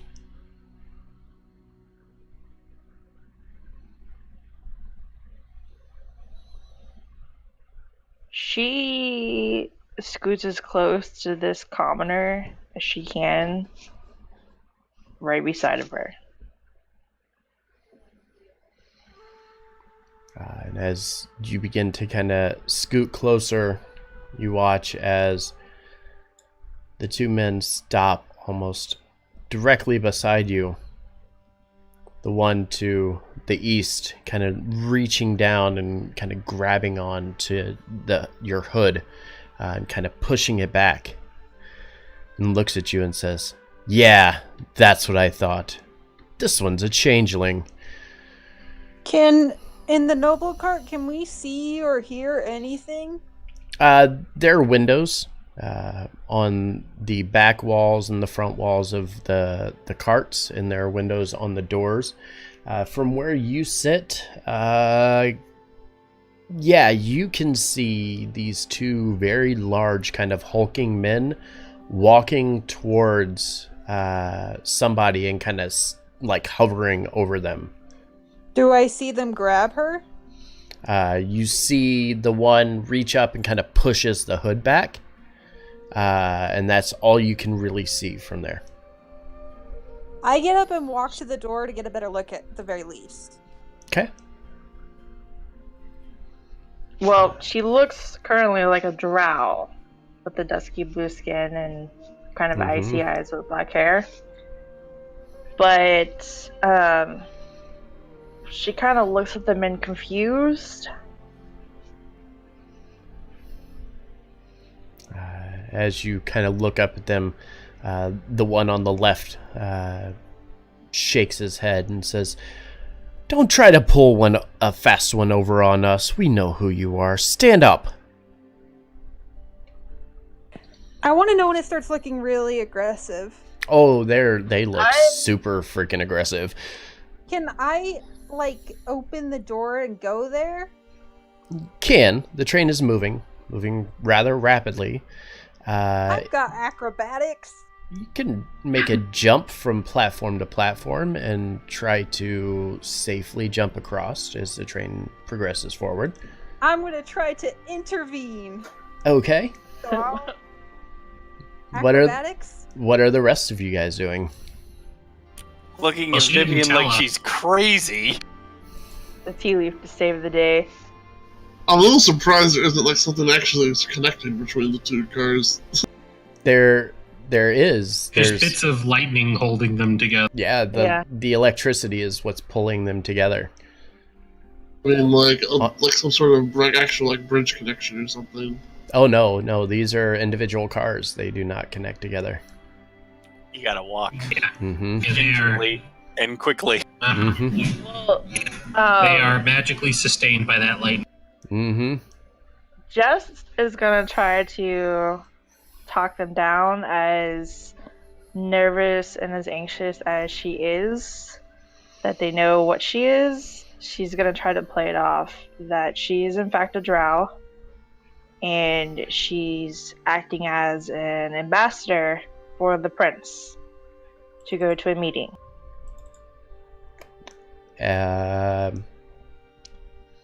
Give me a persuasion check.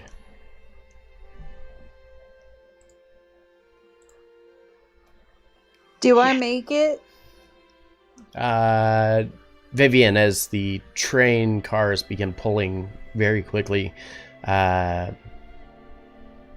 you make a jump across from the car that you're on to the other car. As you land over here, give me a dex save.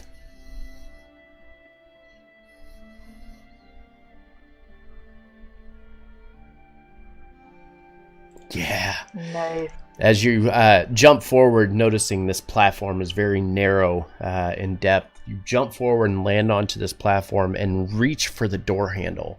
Your saving grace, the thing that keeps you from falling between them, you grab onto it for dear life and then reach over to the small handle that rests beside the door and open the door and kind of push it forward and opens into the room itself, or into the train car itself.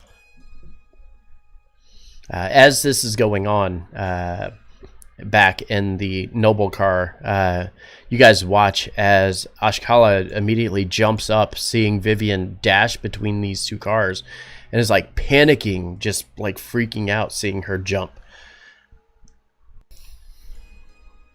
Freddy will stand up as well and be like, Yeah, I've stood up and kind of pushing Freddy out of the way, trying to get past him. Freddy will step out of the scene. Is something happening to Jest? From where you stand, you see she's like, these two men are kind of like hunched over her, and like they're like leaning in, like getting in her face, kind of like aggressively talking, aggressive negotiations, as it were. And Jest is like, no, you guys misunderstand. I'm doing this for the prince. And they're just like, no. I'm going to be like, hey, back off. Okay. Calypso, Circe, what are you guys doing? Calypso's gonna look to her sister and sigh and say, the tiefling's going to make things worse. Should we say something? Or do you think the Gladamane has it under control? Circe just has that look of, yeah, sure, let me go. And then rolls her eyes. She sighs and gets up. She's gonna get up and she's gonna push past Celeste and also heroically leap across. Okay. Acrobatics for the jump. And because the door... Athletics. Uh, Acrobatics is dodging and balancing and... Okay. I suggest it's whichever one. It's whatever one someone's better at. Yeah, I mean that's kind of what I was going with here. That's not really why I'm pushing it, but athletics is my better one. But yeah, athletics is your physical stuff: climbing, swimming, jumping. Yep. Okay. But acrobatics is dodging and blah blah Okay. blah. So yeah, heroic jump with a 9. Give me a deck save. In before that nat 1, and I'm the first death of the game. Nope, just a 9 again. Okay, you managed to land on the platform, grabbing onto the doorway itself. Yeah, wobbly arms. Yeah, like as soon as you land, like your knees are shaking as soon as you hit, because you're like, holy crap, that was close. And you grab onto the side of the door, like the actual doorway itself, and kind of push your way forward, kind of bumping Vivian forward a little bit. Super adventurer landing. And as you do, we're going to go ahead and have everybody roll for initiative. I don't get to intimidate them or anything. I mean, you were kind of intimidating them, but this doesn't have to be combat. Remember that. I'm doing this so we can keep track of turn orders. So.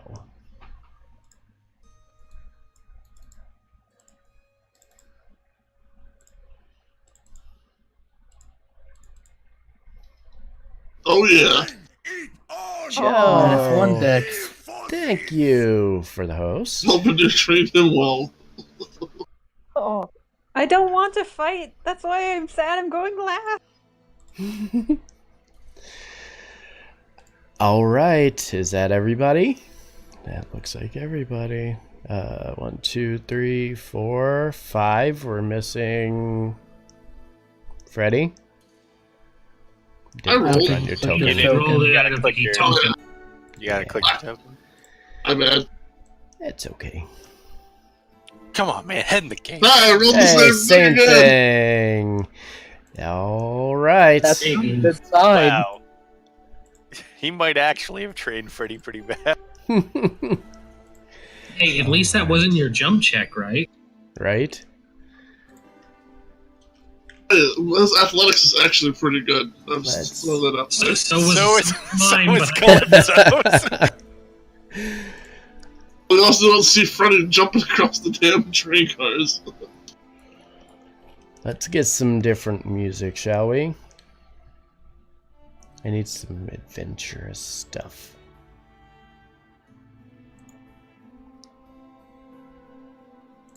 Yeah, this'll do.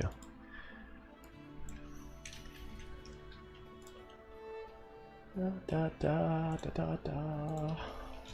Play.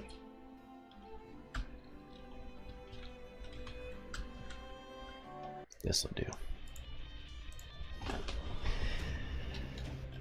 All right. All of this activity and frantic running around, jumping between cars. And Circe, the back of the pack. You are the first to react to this. The back of the pack, the one who doesn't like to talk, is the one leading off on this. Well, I mean, you don't have to say anything. That's true. I don't have to say anything Yeah. to throw a fire. Except I do, because it has a vocal component. D&D jokes. I'll be here all... Anyway. Circe is going to ready a firebolt if anybody takes a swing at anybody. Or if either of these two take a swing at one of her recent acquaintances, this strange drow girl or her sister. Okay.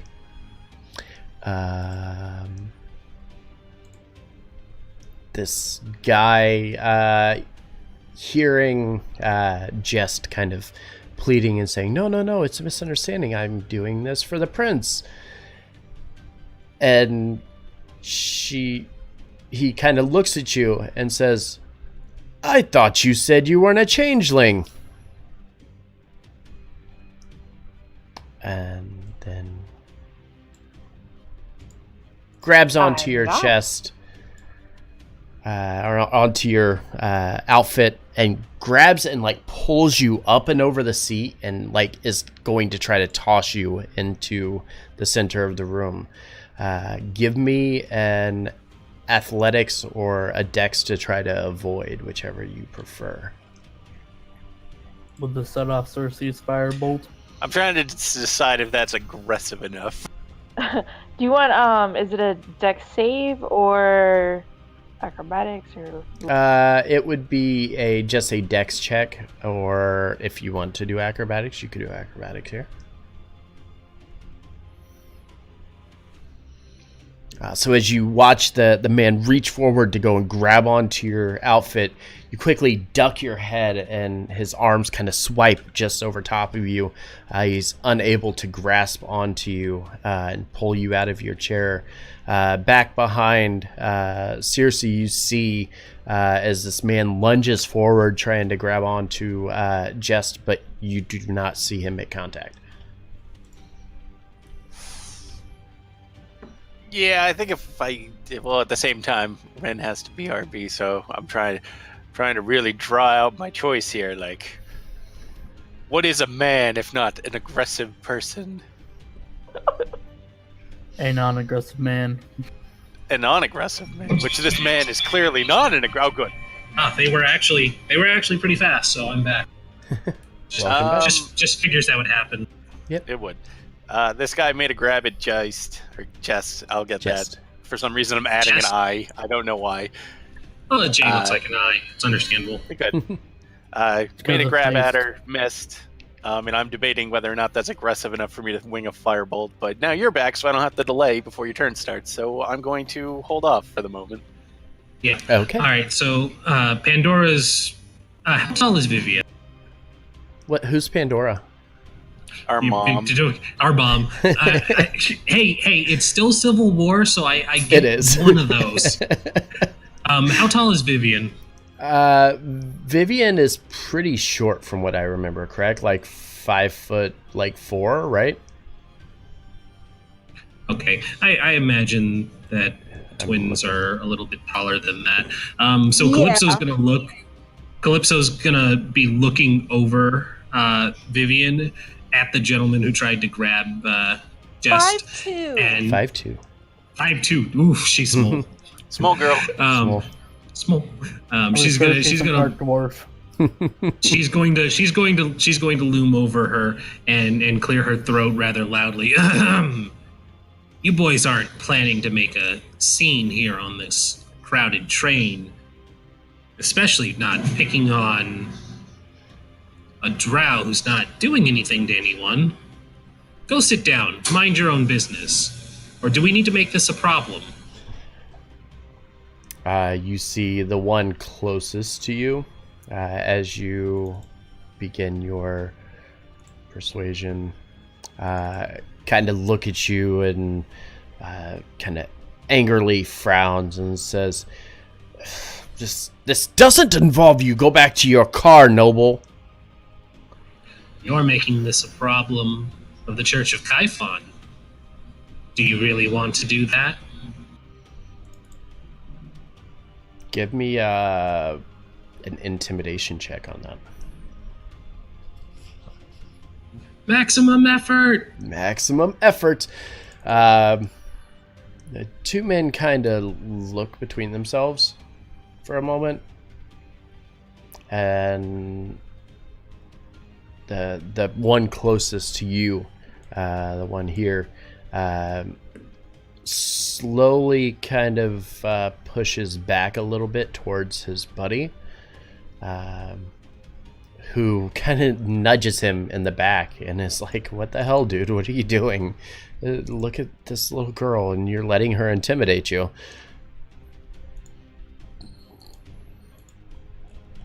But he looks like he's like backing down a bit.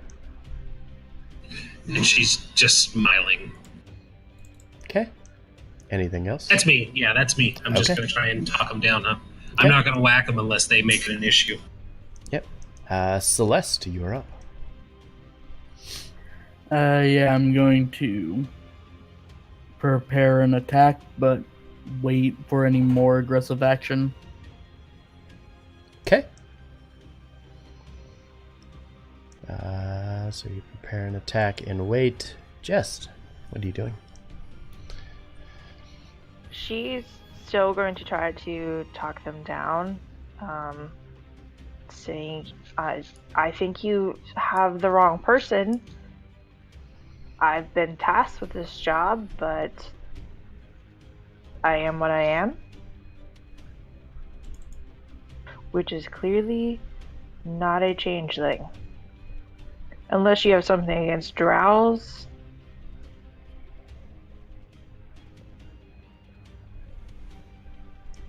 Okay. Anything else? I ask that you return to your seats before you make this anything more than what it is. Okay. Two men still hover over you for the moment. Vivian, you're up. So, can I intimidate them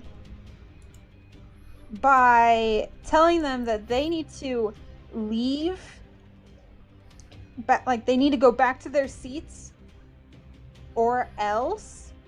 And then I'm going to just start speaking quietly in Infernal, but loud enough that they can hear me, to make them think that I'm going to cast like a curse on them.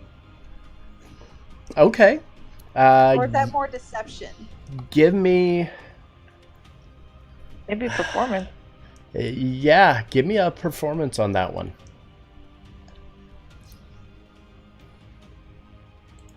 Okay.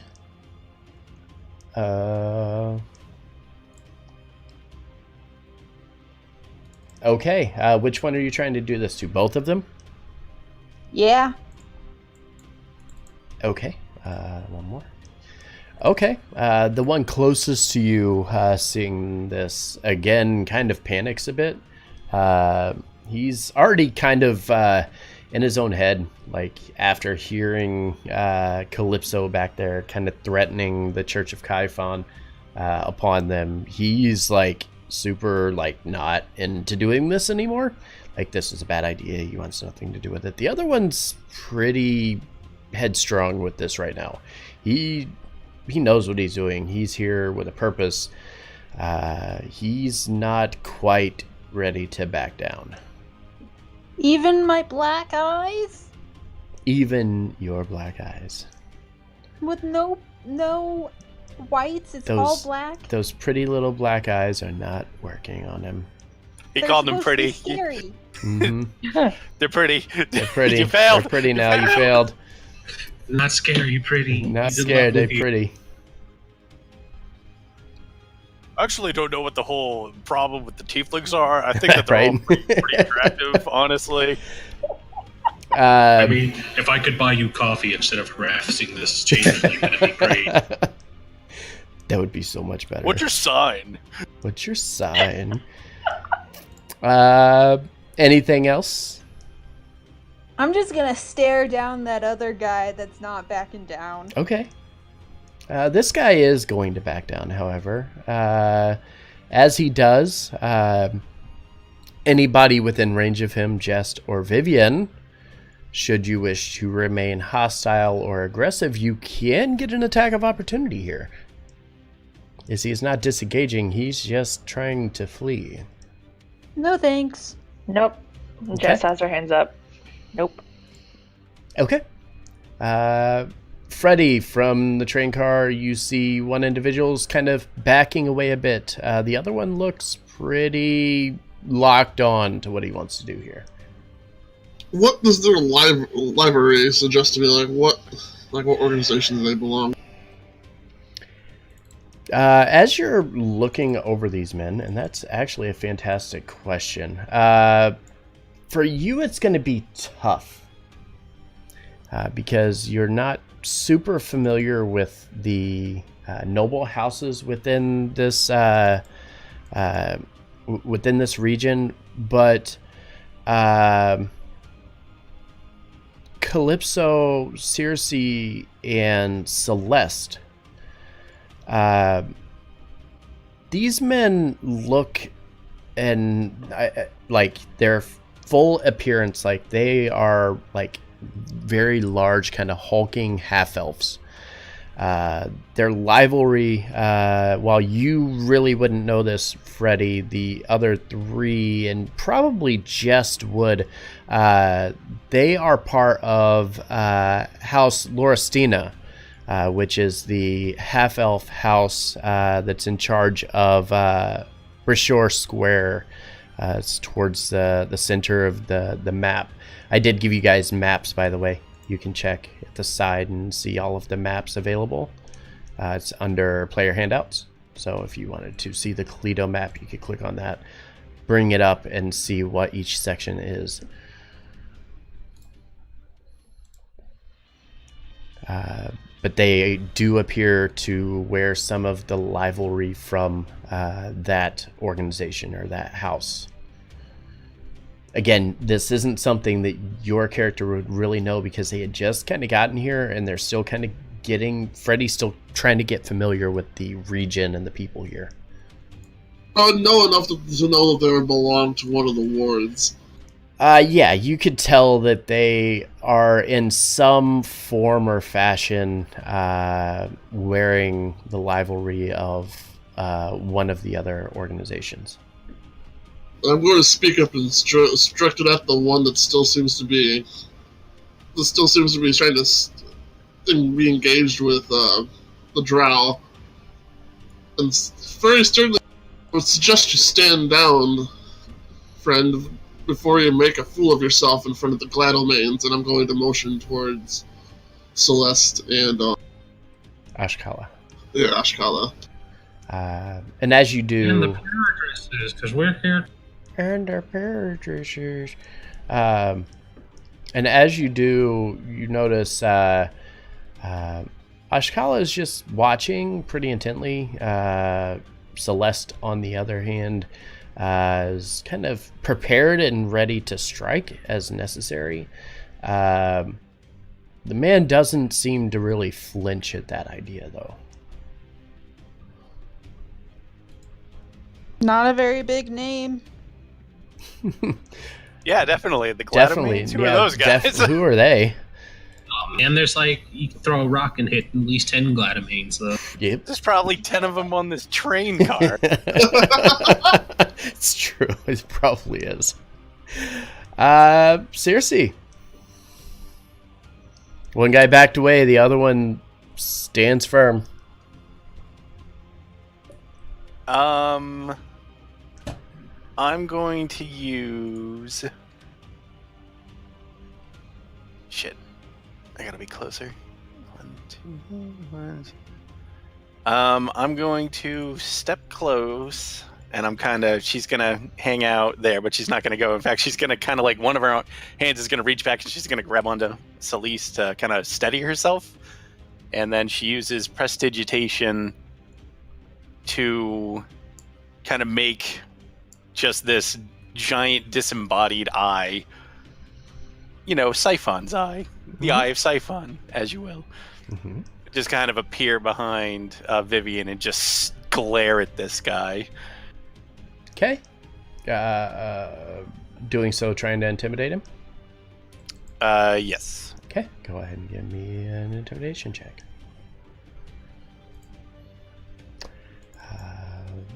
The man sees the eye, looks back, seeing somebody getting closer to the fray here, noticing the little one with the blanket over her, and kind of chuckles at the eye.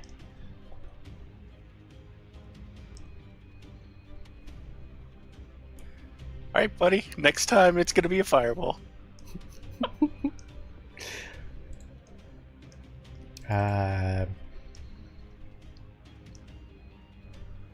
Give me a Dex save, Jest.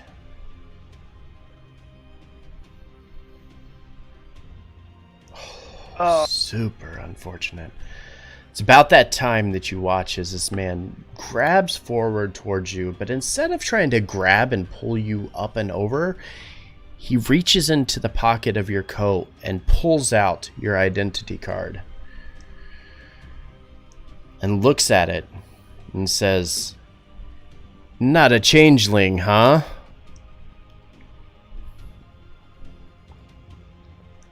Flicks it back.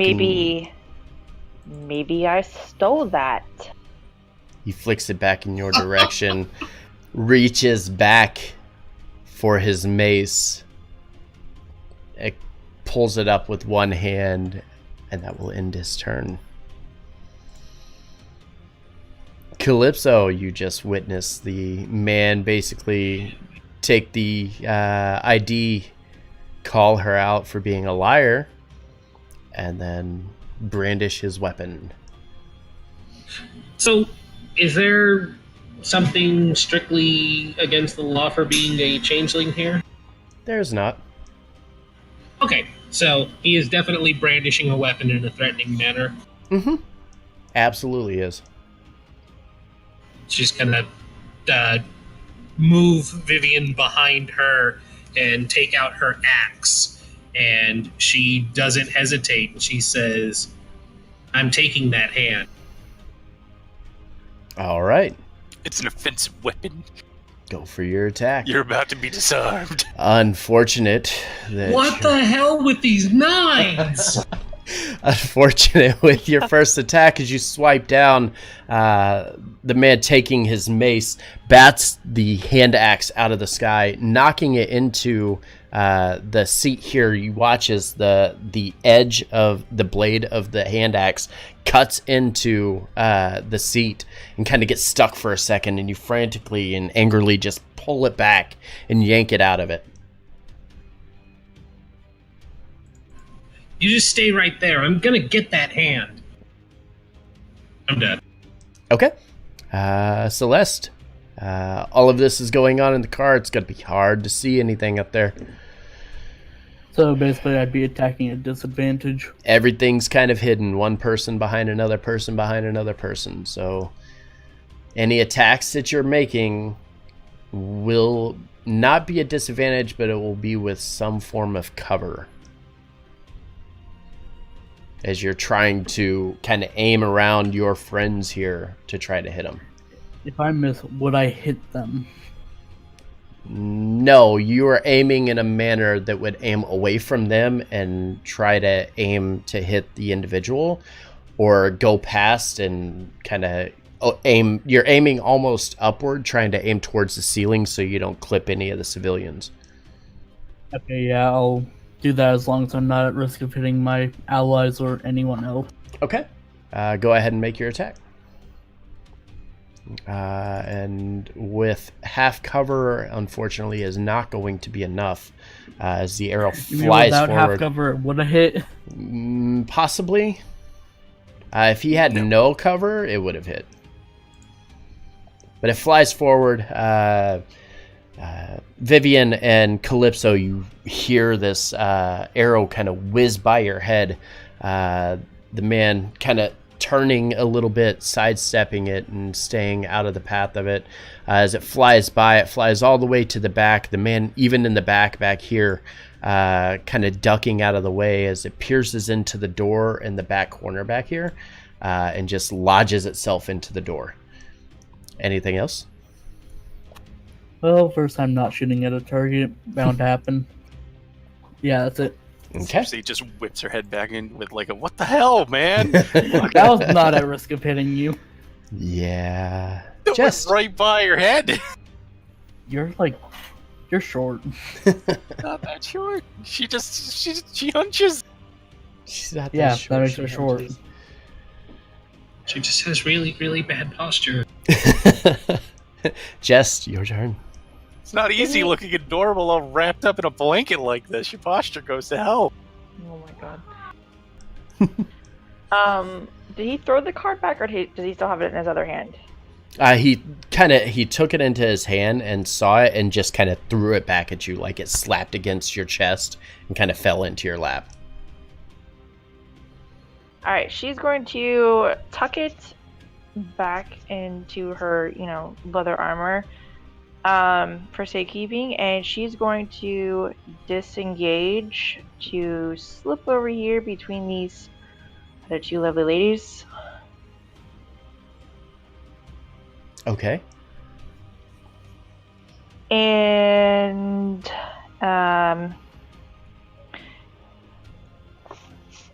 that's it. She's going to basically, I'm gonna say, ready an attack with her dagger, but obviously not brandishing it full view of everyone. She just kind of, holding it, but looks like her arms are crossed. Okay. All right.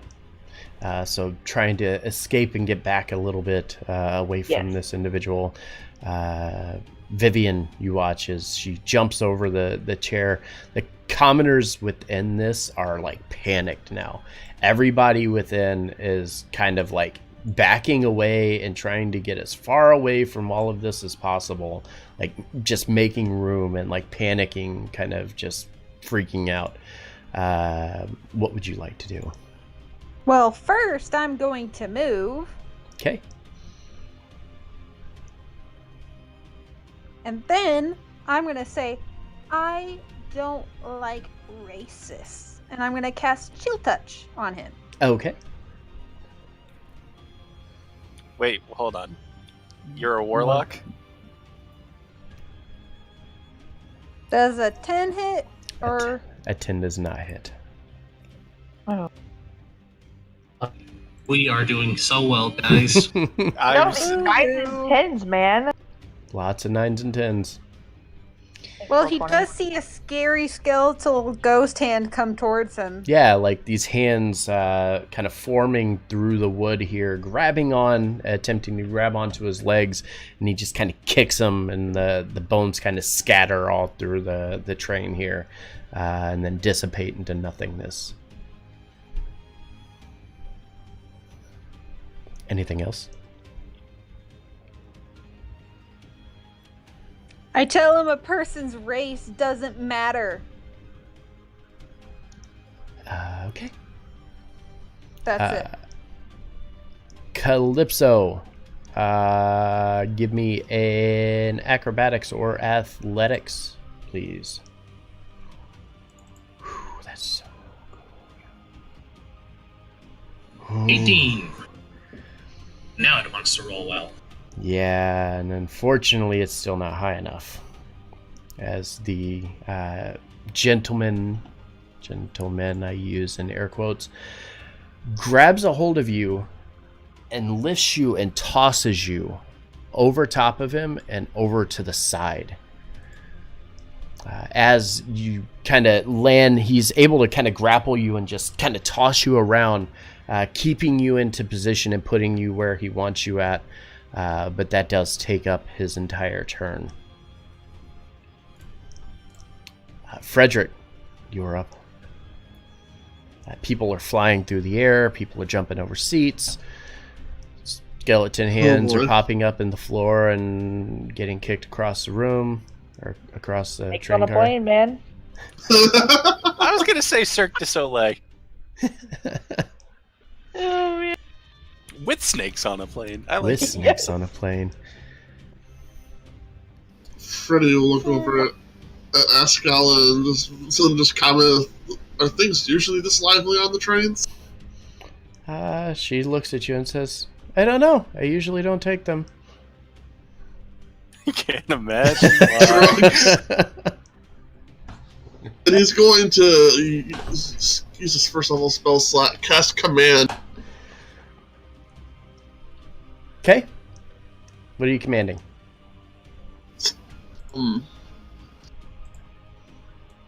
Disarm. Tell him to drop his weapons. On the one here? Yep. Okay, wisdom save. Yep. What's the number? My spell save is 13? Yes, 13. Okay. He fails the save. Clutching Calypso into his arms and holding her over in this position, you watch as his right hand releases and drops his weapon. She is still clutched into his arms, though. Oh, he'll drop his weapon, so that's something. Anything else? And as per one of my special features, since I cast the first levels,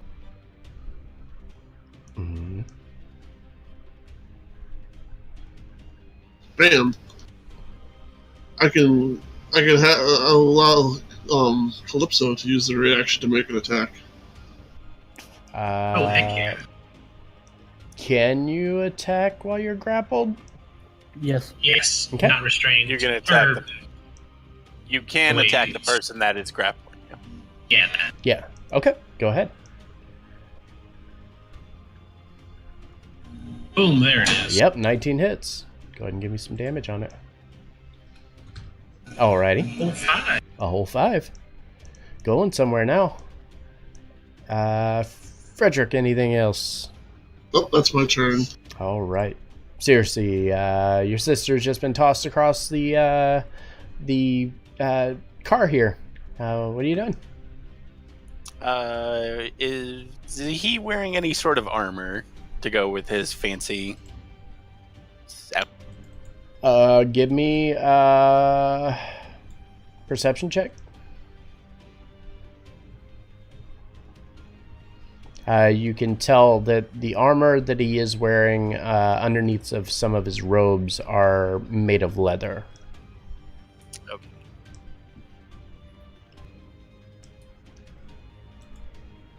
Cinematically it'd be cool, but I really don't want to jump over this stupid thing and just be like, bye.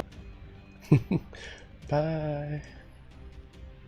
Could I cautiously step from one side to the other if I treat it as difficult terrain?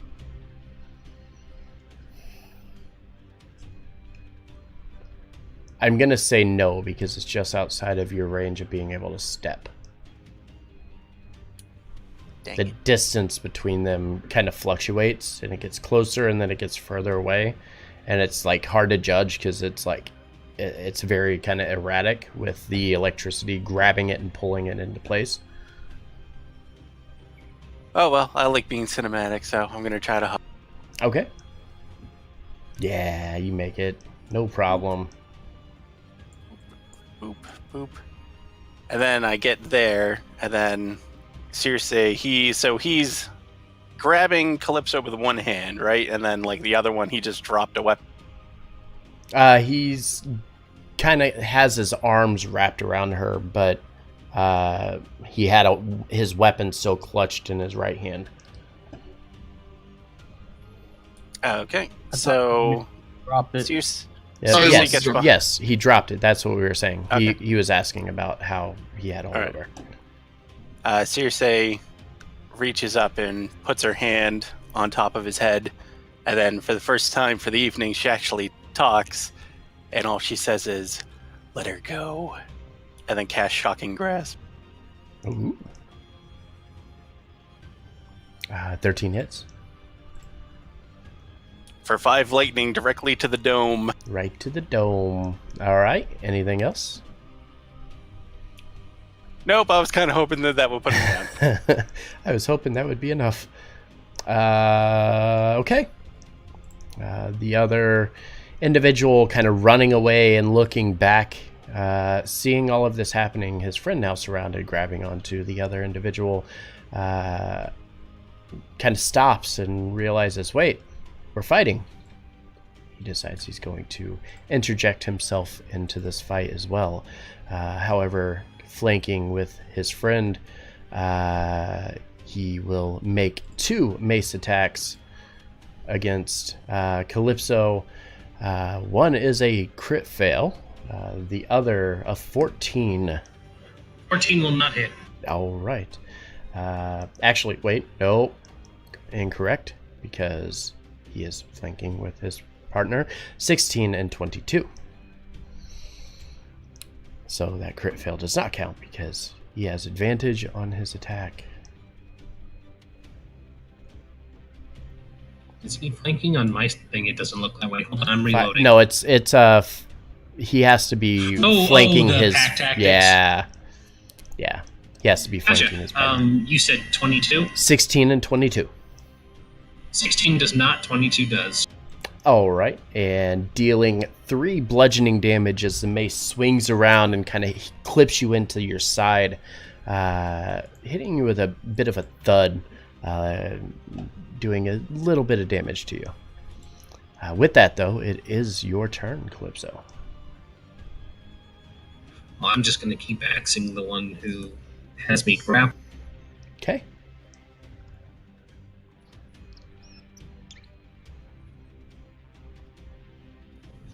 Or and 1. Jesus Christ.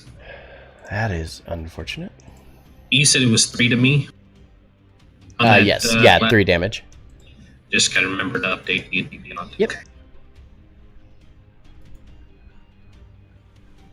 Go ahead and give me that D100.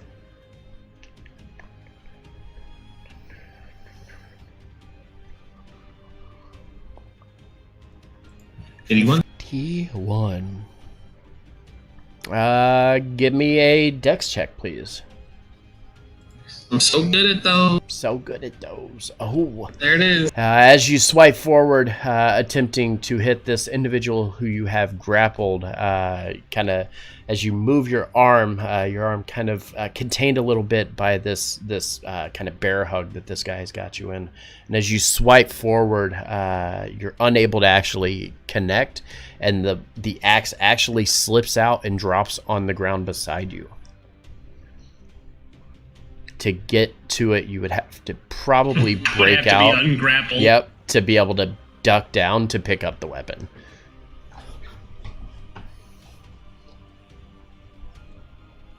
Good thing I don't have a backup. I mean, that's me. It would be an action to break out of the grapple, so I'm done. I can't move. All right, Celeste, you're up. Okay, I'll toss the longbow back and I'm going to try to jump over. All right.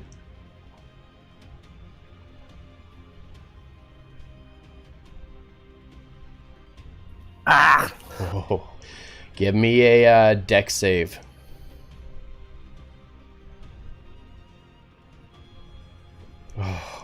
So as you jump forward, attempting to land on this, your feet actually land on the edge of the platform and slip. And as you do, you start to tumble and get ready to fall underneath of this. And you grab on your feet, kind of clipping the ground below you. After a couple of seconds, the conductor stones that you're passing over kind of clip the heel of your feet and kind of knock them up underneath of the train, but you're able to grab on as tightly as possible, kind of with all your strength, and give me a athletics check to make sure that you can pull yourself up without falling. Okay, yeah. And as you're kind of slipping here, your dex save allowing you to quickly grab on to the railing or the platform that you were trying to jump onto, but your athletics allowing you to climb up and kind of force your way up onto that platform. Pretty damn scary situation because you almost fell underneath this thing. I know. Just lay completely flat on the ground. It floats. It floats Yeah, it's over fine. the thing, so you're fine. It's fine. And I'm gonna make my short sword attacks. Okay. 24. 21, both hit.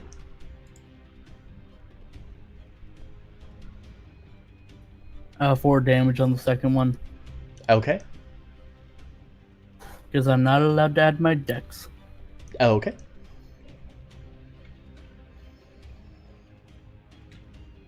Did 4 damage on the first one or second one. Okay. Okay.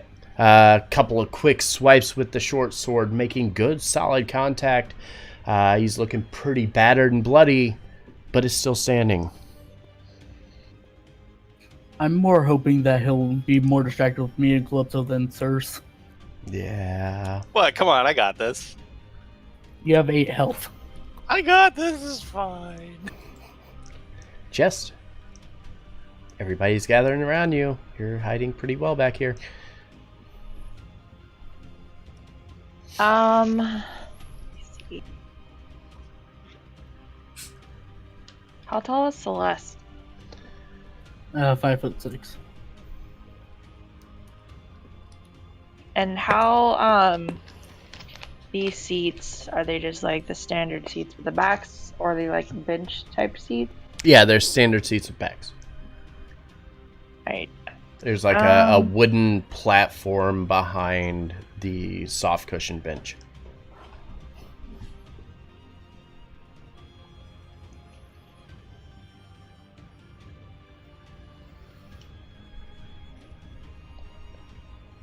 Alright, she's going to check my bag real quick.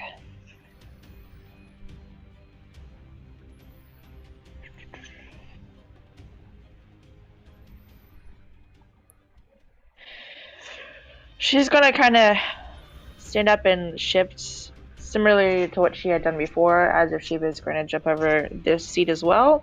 But instead, she tosses one of her daggers that she had prepared previously at the first individual.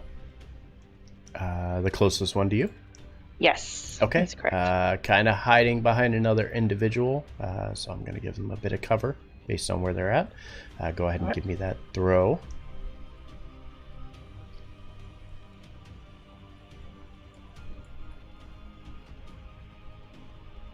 Oh yeah, that hits. Go ahead and give me some damage. Yes.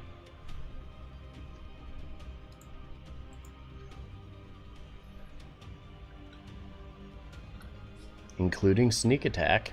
Including sneak attack. You watch as the grasp around Calypso fades and the individual collapses to the ground in front of you.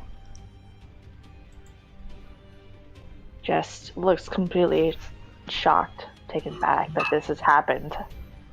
That was the one that was grappling me, right? Yeah, so now you are free. And that's all. Okay. Vivian, the individual that's grasping, or kind of grappling Calypso, has collapsed to the ground, his blood kind of pouring out of his body and filling the floor here.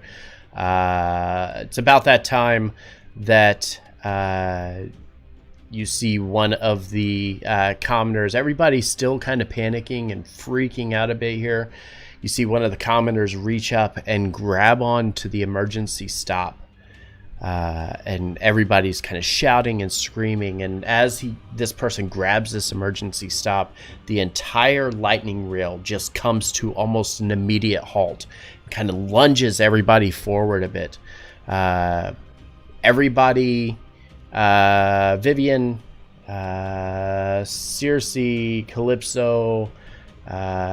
I'm not going to ask Jest or Celeste because there are actually seats behind you, so you can kind of fall back into those. And Freddy, go ahead and give me dex saves, please. See if you stay on My your feet. favorite.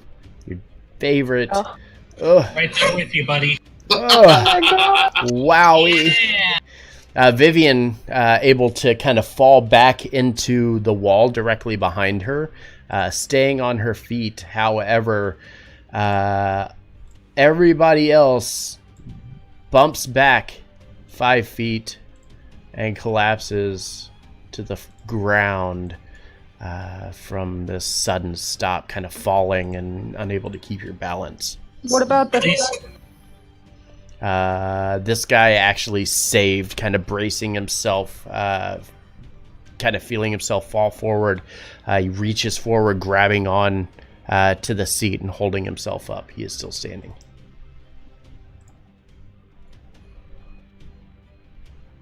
Good thing there wasn't fall damage. That might have killed her. Yeah, good thing I didn't just go like, "Well, see you later, guys." See you guys. You mean like I nearly did? Mm-hmm. Yeah. Is it my turn still? It is your turn. I'm going to tell that dude to leave the train now or die. Can I intimidate him? Give me a perception check.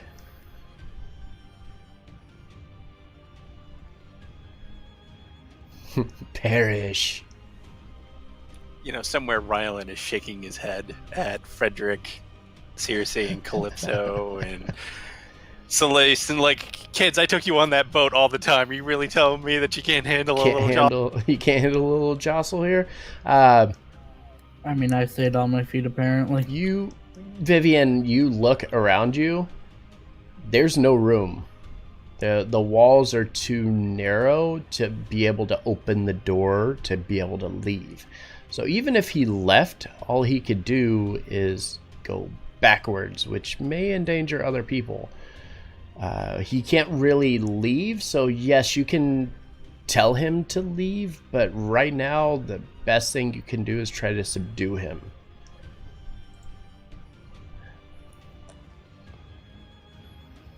Surrender or die is what I say. Surrender or die. All right, go ahead and give me an intimidation check.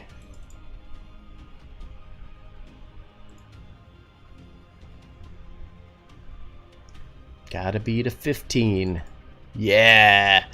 And as you shout out, surrender or die, this guy who was already pretty shaken up to begin with, kind of panics. Again, seeing his friend, the train suddenly stopped. He has nowhere to go. He's panicked, trapped like a rat, not really sure what to do. But that is going to end his turn.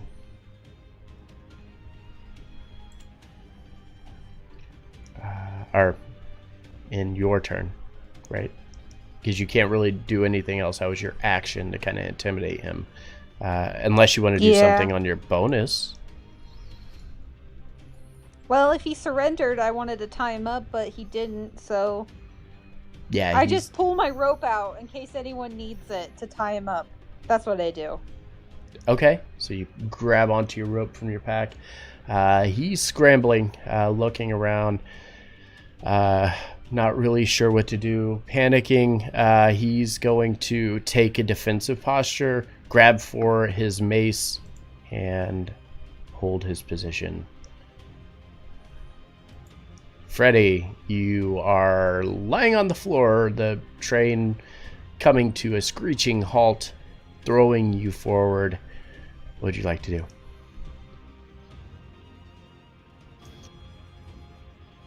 For a moment while laying on, he's just like, hell. And then stands back up. Okay. You He's are going on to your move feet. forward into the doorway. Mm-hmm. And...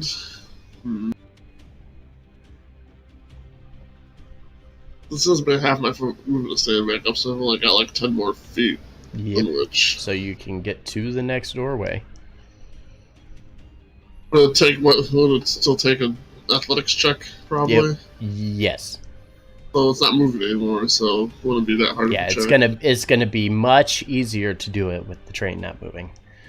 Just watch me fill it, though, anyway. It worked out well for me. I don't know what you And guys you slip planning. onto the ground, and your feet hit the floor, and you jump back up again. Yeah, Pretty much. I'll make the jump across into the Okay. other. Yeah, easily step across, getting advantage on this because the train is not moving. You're able to jump to the other side and onto the other train car.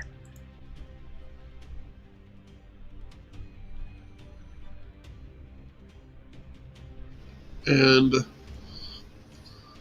well, I'm gonna use my second first level spell to command him to stand down. Okay, what's the word you're using?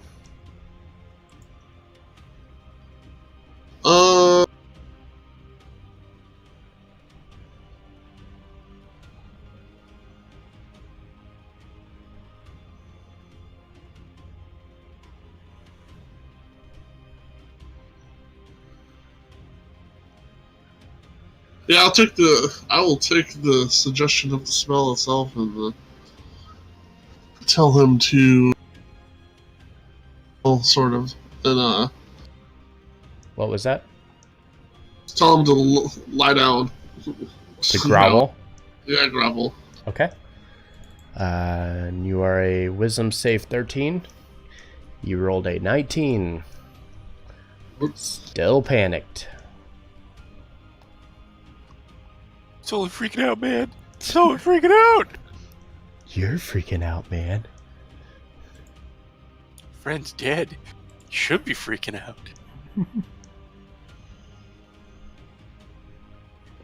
Okay. Anything else? Yeah, that'll be it.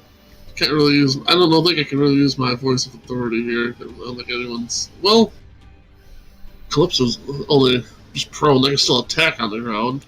They don't have their weapon. So Oh, He doesn't have her weapon. they'd just be like kicking him. Right. She can unarmed strike. I could kick him in the balls. Yep, she Better can than make nothing. an unarmed strike. I wasn't say that's being 5 feet either, so I can so actually I'll give the reaction attack to Celeste. So just the incapacitate.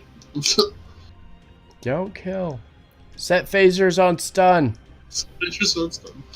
Got swords and shit. You still hit him with the hilt. I mean, you could, but why? Okay. So giving Celeste an attack. Is that correct? Yeah, they get a reaction attack. Use your reaction attack if you would like, Celeste. Okay. Non-lethally. You can't hit him with a short sword from where you are. Ow. That's even worse. That's even worse. Yeah, it does not hit. As the arrow flies back, sticking into the back of the chair here. The commoner just to the north of it, panicking a bit and freaking out. Like, actually freaking out. Circe, you're up. Yes, the most physically intimidating of this crew in order to get this guy to... Right. She's going to stand up. Takes half her movement to stand up. Yep. Yep. And then steps forward and helps her sister up with her action, I guess, because there's nothing I can do to this guy. outside of just straight up killing him, but I think we got him to surrender, so I'll Okay. just help her up. All right. So assisting Calypso to get up, giving a bit more of your movement back as you stand on your turn, if you want to stand. Calypso. Could I grab my weapon as I'm getting up? Yep. Alrighty. I'm going to just kind of stand here so that he doesn't make any fast moves on anyone else. And then try and non-lethally hit him with my axe. Okay. Jesus Christ. Well, All right.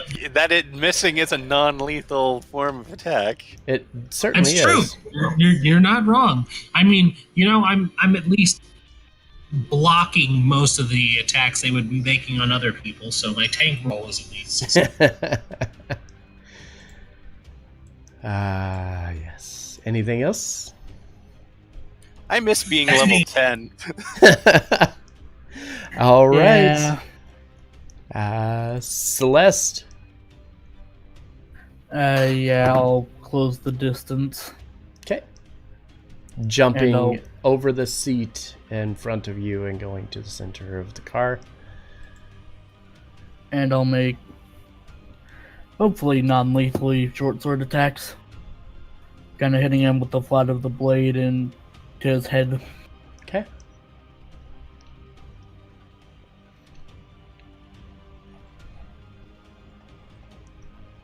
Uh, 18 hits. Ooh, nice. Go ahead and give I me some non-lethally damage. cut his head off. I with my crit. non-lethally decapitate him. 6 damage on the crit. Mm-hmm. Let's see how non-lethally this is.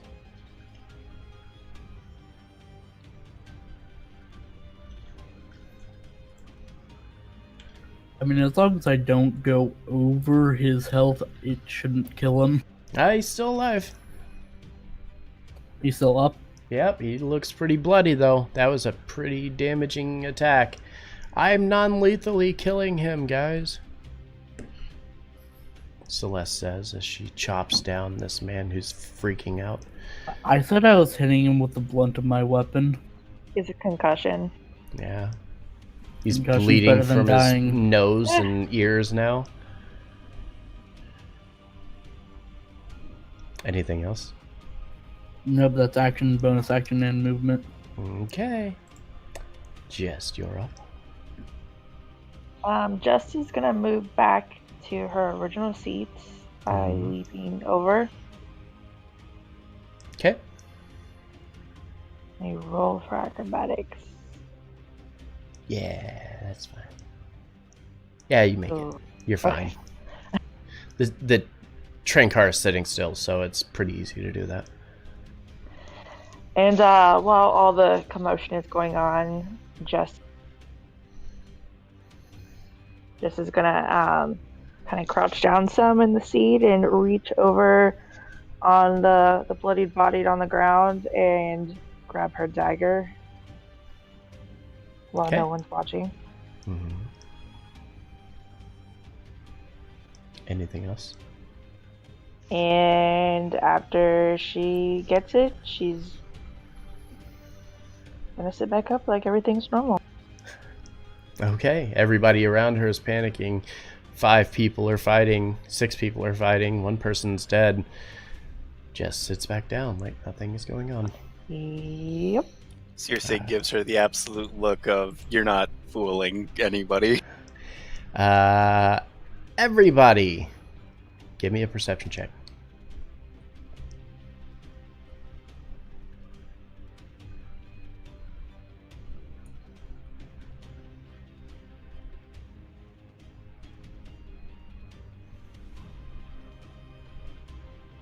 Okay. Celeste, Jess, and Vivian. Where is your focal point right now? What are you staring at? What are you looking at? You're observing the train car. Where are your eyes focused? Towards the slug, so towards this wall. Okay. Jess is looking at the exit at the other end, the one that So only has back the common here? people. Yes. Okay. And Vivian? I'm watching the dude. Okay, so your eyes are kind of trained in the same path, looking back towards this door here. Jess and Vivian, as you're kind of glancing around, and everybody's like kind of frantic. It's hard for you to make out anything. The rest of the party, it's hard for you guys to really make out anything because all of the commoners are just losing their minds. There's death, there's fighting. They're not used to seeing this kind of stuff on the train cars. What's going on here? This is ridiculous. Jess and Vivian, as you're looking towards the back, you're noticing coming up through the train car behind you are several armed guards making their way in this direction. That being said, Vivian, it is your turn as everybody is now crowding away and kind of cowering back in the back here. People are making room. Why are there multiple tokens everywhere here? I have like duplicate tokens everywhere. Holy crap. Everybody's just like piling towards the back and hiding and trying to get away from all of the combat in the middle here. It is your turn, Vivian. I'm going to move towards the guards. Okay.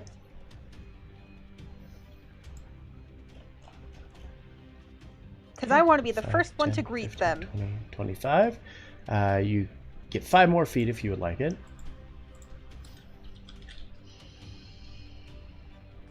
Are they like, can I see them? I see them.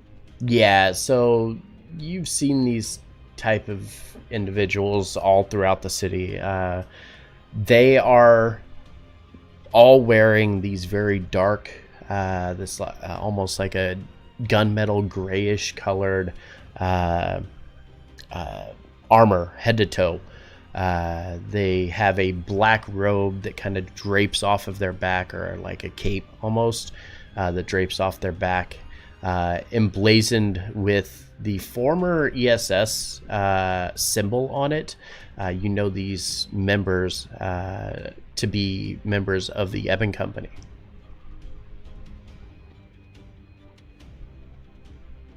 I'm just going to wait for them to enter and explain the situation my way. Okay.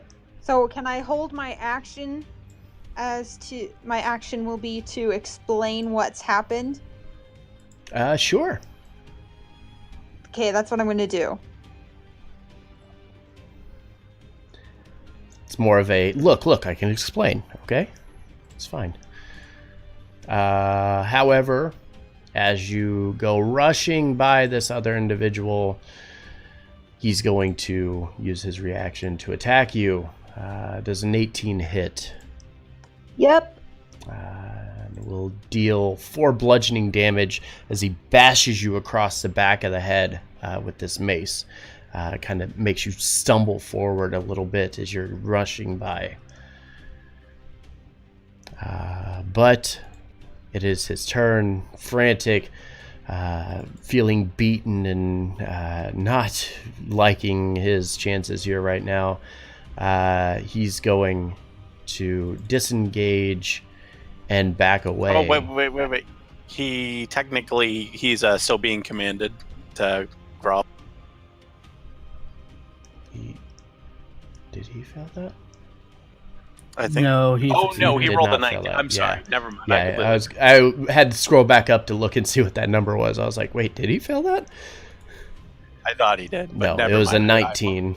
Now, if he had disadvantage on it, it would have been a 9, but that's okay. So yeah, he's going to take that opportunity to disengage, take 10 feet step back raising his hand directly at the feet of Calypso, the bloodied body of his fallen comrade, the two guards beginning to appear from the other room here, or from the other train car. That is his turn. Freddy, what are you doing? Seeing this guy attempt to flee, I'd like to see if I can get up to him myself and attempt to stop.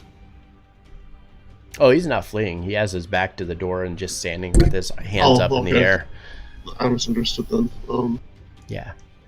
He backed up. Like, he's like, nope, I'm not fighting. I didn't do this. This isn't my fault, and is pretending like he's innocent in this. Well, I'll step up further into the car.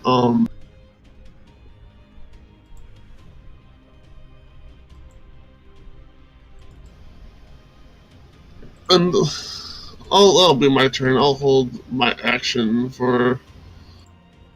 Actually, no, I'll just be my turn, because I've got nothing. Can't really think of much else to do. I'm out of spells, and I'm not going to attack anything necessarily. Okay. 1 second.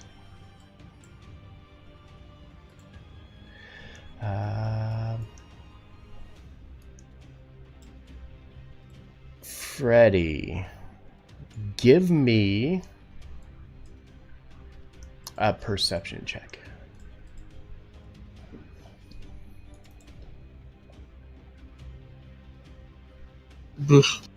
Oh, okay. Circe, the guy you're fighting is kind of backing up and keeping away. There are guards inbound, and there's a dead, bloody body at the feet of your sister. What are you doing? I tap Jest on.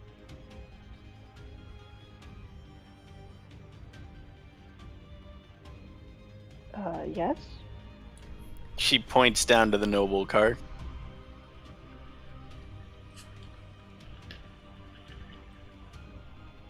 Alright, what? She points at you and then points down to the noble card.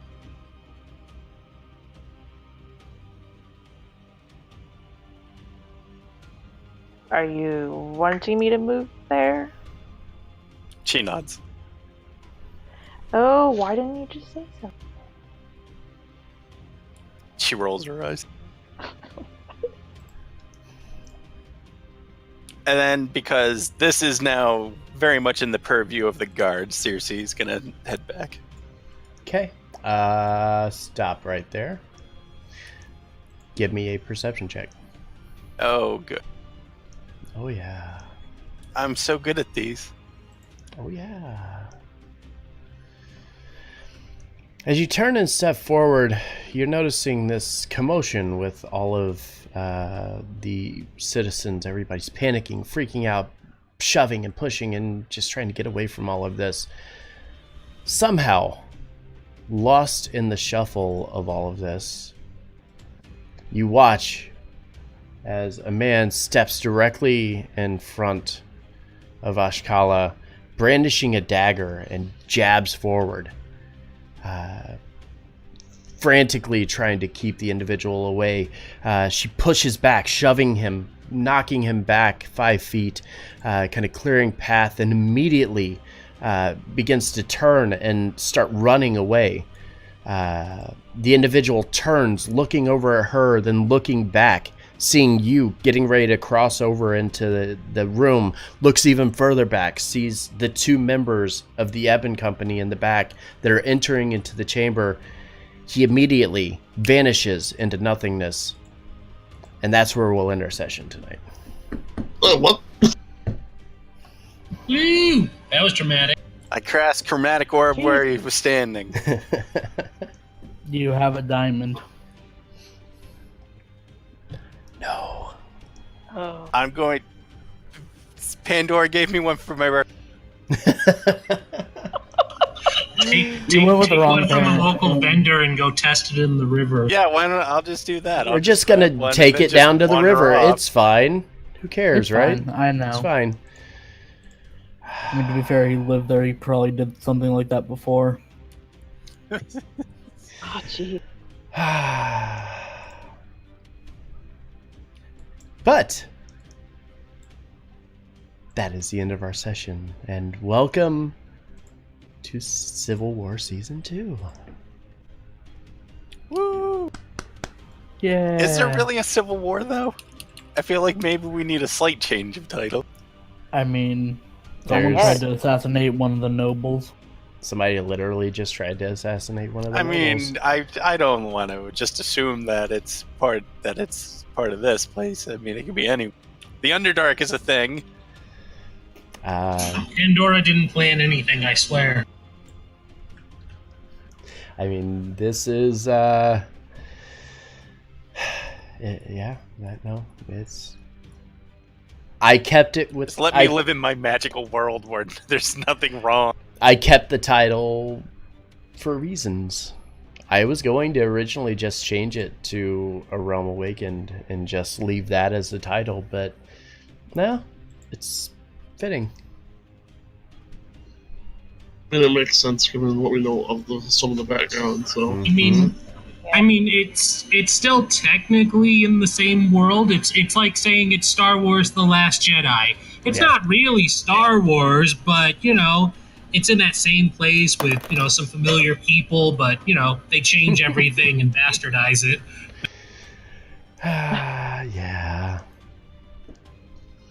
Playing the role of Rose will be Celeste Gladamain. Man, is Rylan trying to get out of doing these movies anymore? Is he gonna get Han Solo? Yeah, He's gonna be Han Solo. All right. So give me It's the the only- sword. It's the only way to break Kaifon's grip. I gotta kill you. All right. And with that, I'm going to end the stream, and then when we come back, we can chat. All right, guys. Thank you. Oh, wrong one. Hold on. Don't go anywhere. Wait. We're back. See, we're still here. Everything's fine. All right. Thank you for tuning in. That was fun and exciting, and I'm so happy that we finally got this session in because I have been looking forward to this for a good long time now. Again, thank you for tuning in tonight. We are back. Our next D&D game is on Sunday with Ascension. So we hope you'll tune in for that. Fate does play tomorrow with Red Dead Redemption at 10:30 p.m. Eastern Time. D&D replay on Friday morning. Tune in for something. Come and see us. Come and hang out. Next session in 2 weeks. Hopefully we'll see the improved numbers that we have been seeing. I don't like having the lower numbers on our Civil War games because I love this game and I think it's a lot of fun and I think other people would enjoy it too. So tune in. I will see you on Sunday, 7:30 Eastern for the Ascension Tales from the Yawning Portal. Have a good night, guys, and I will see you then.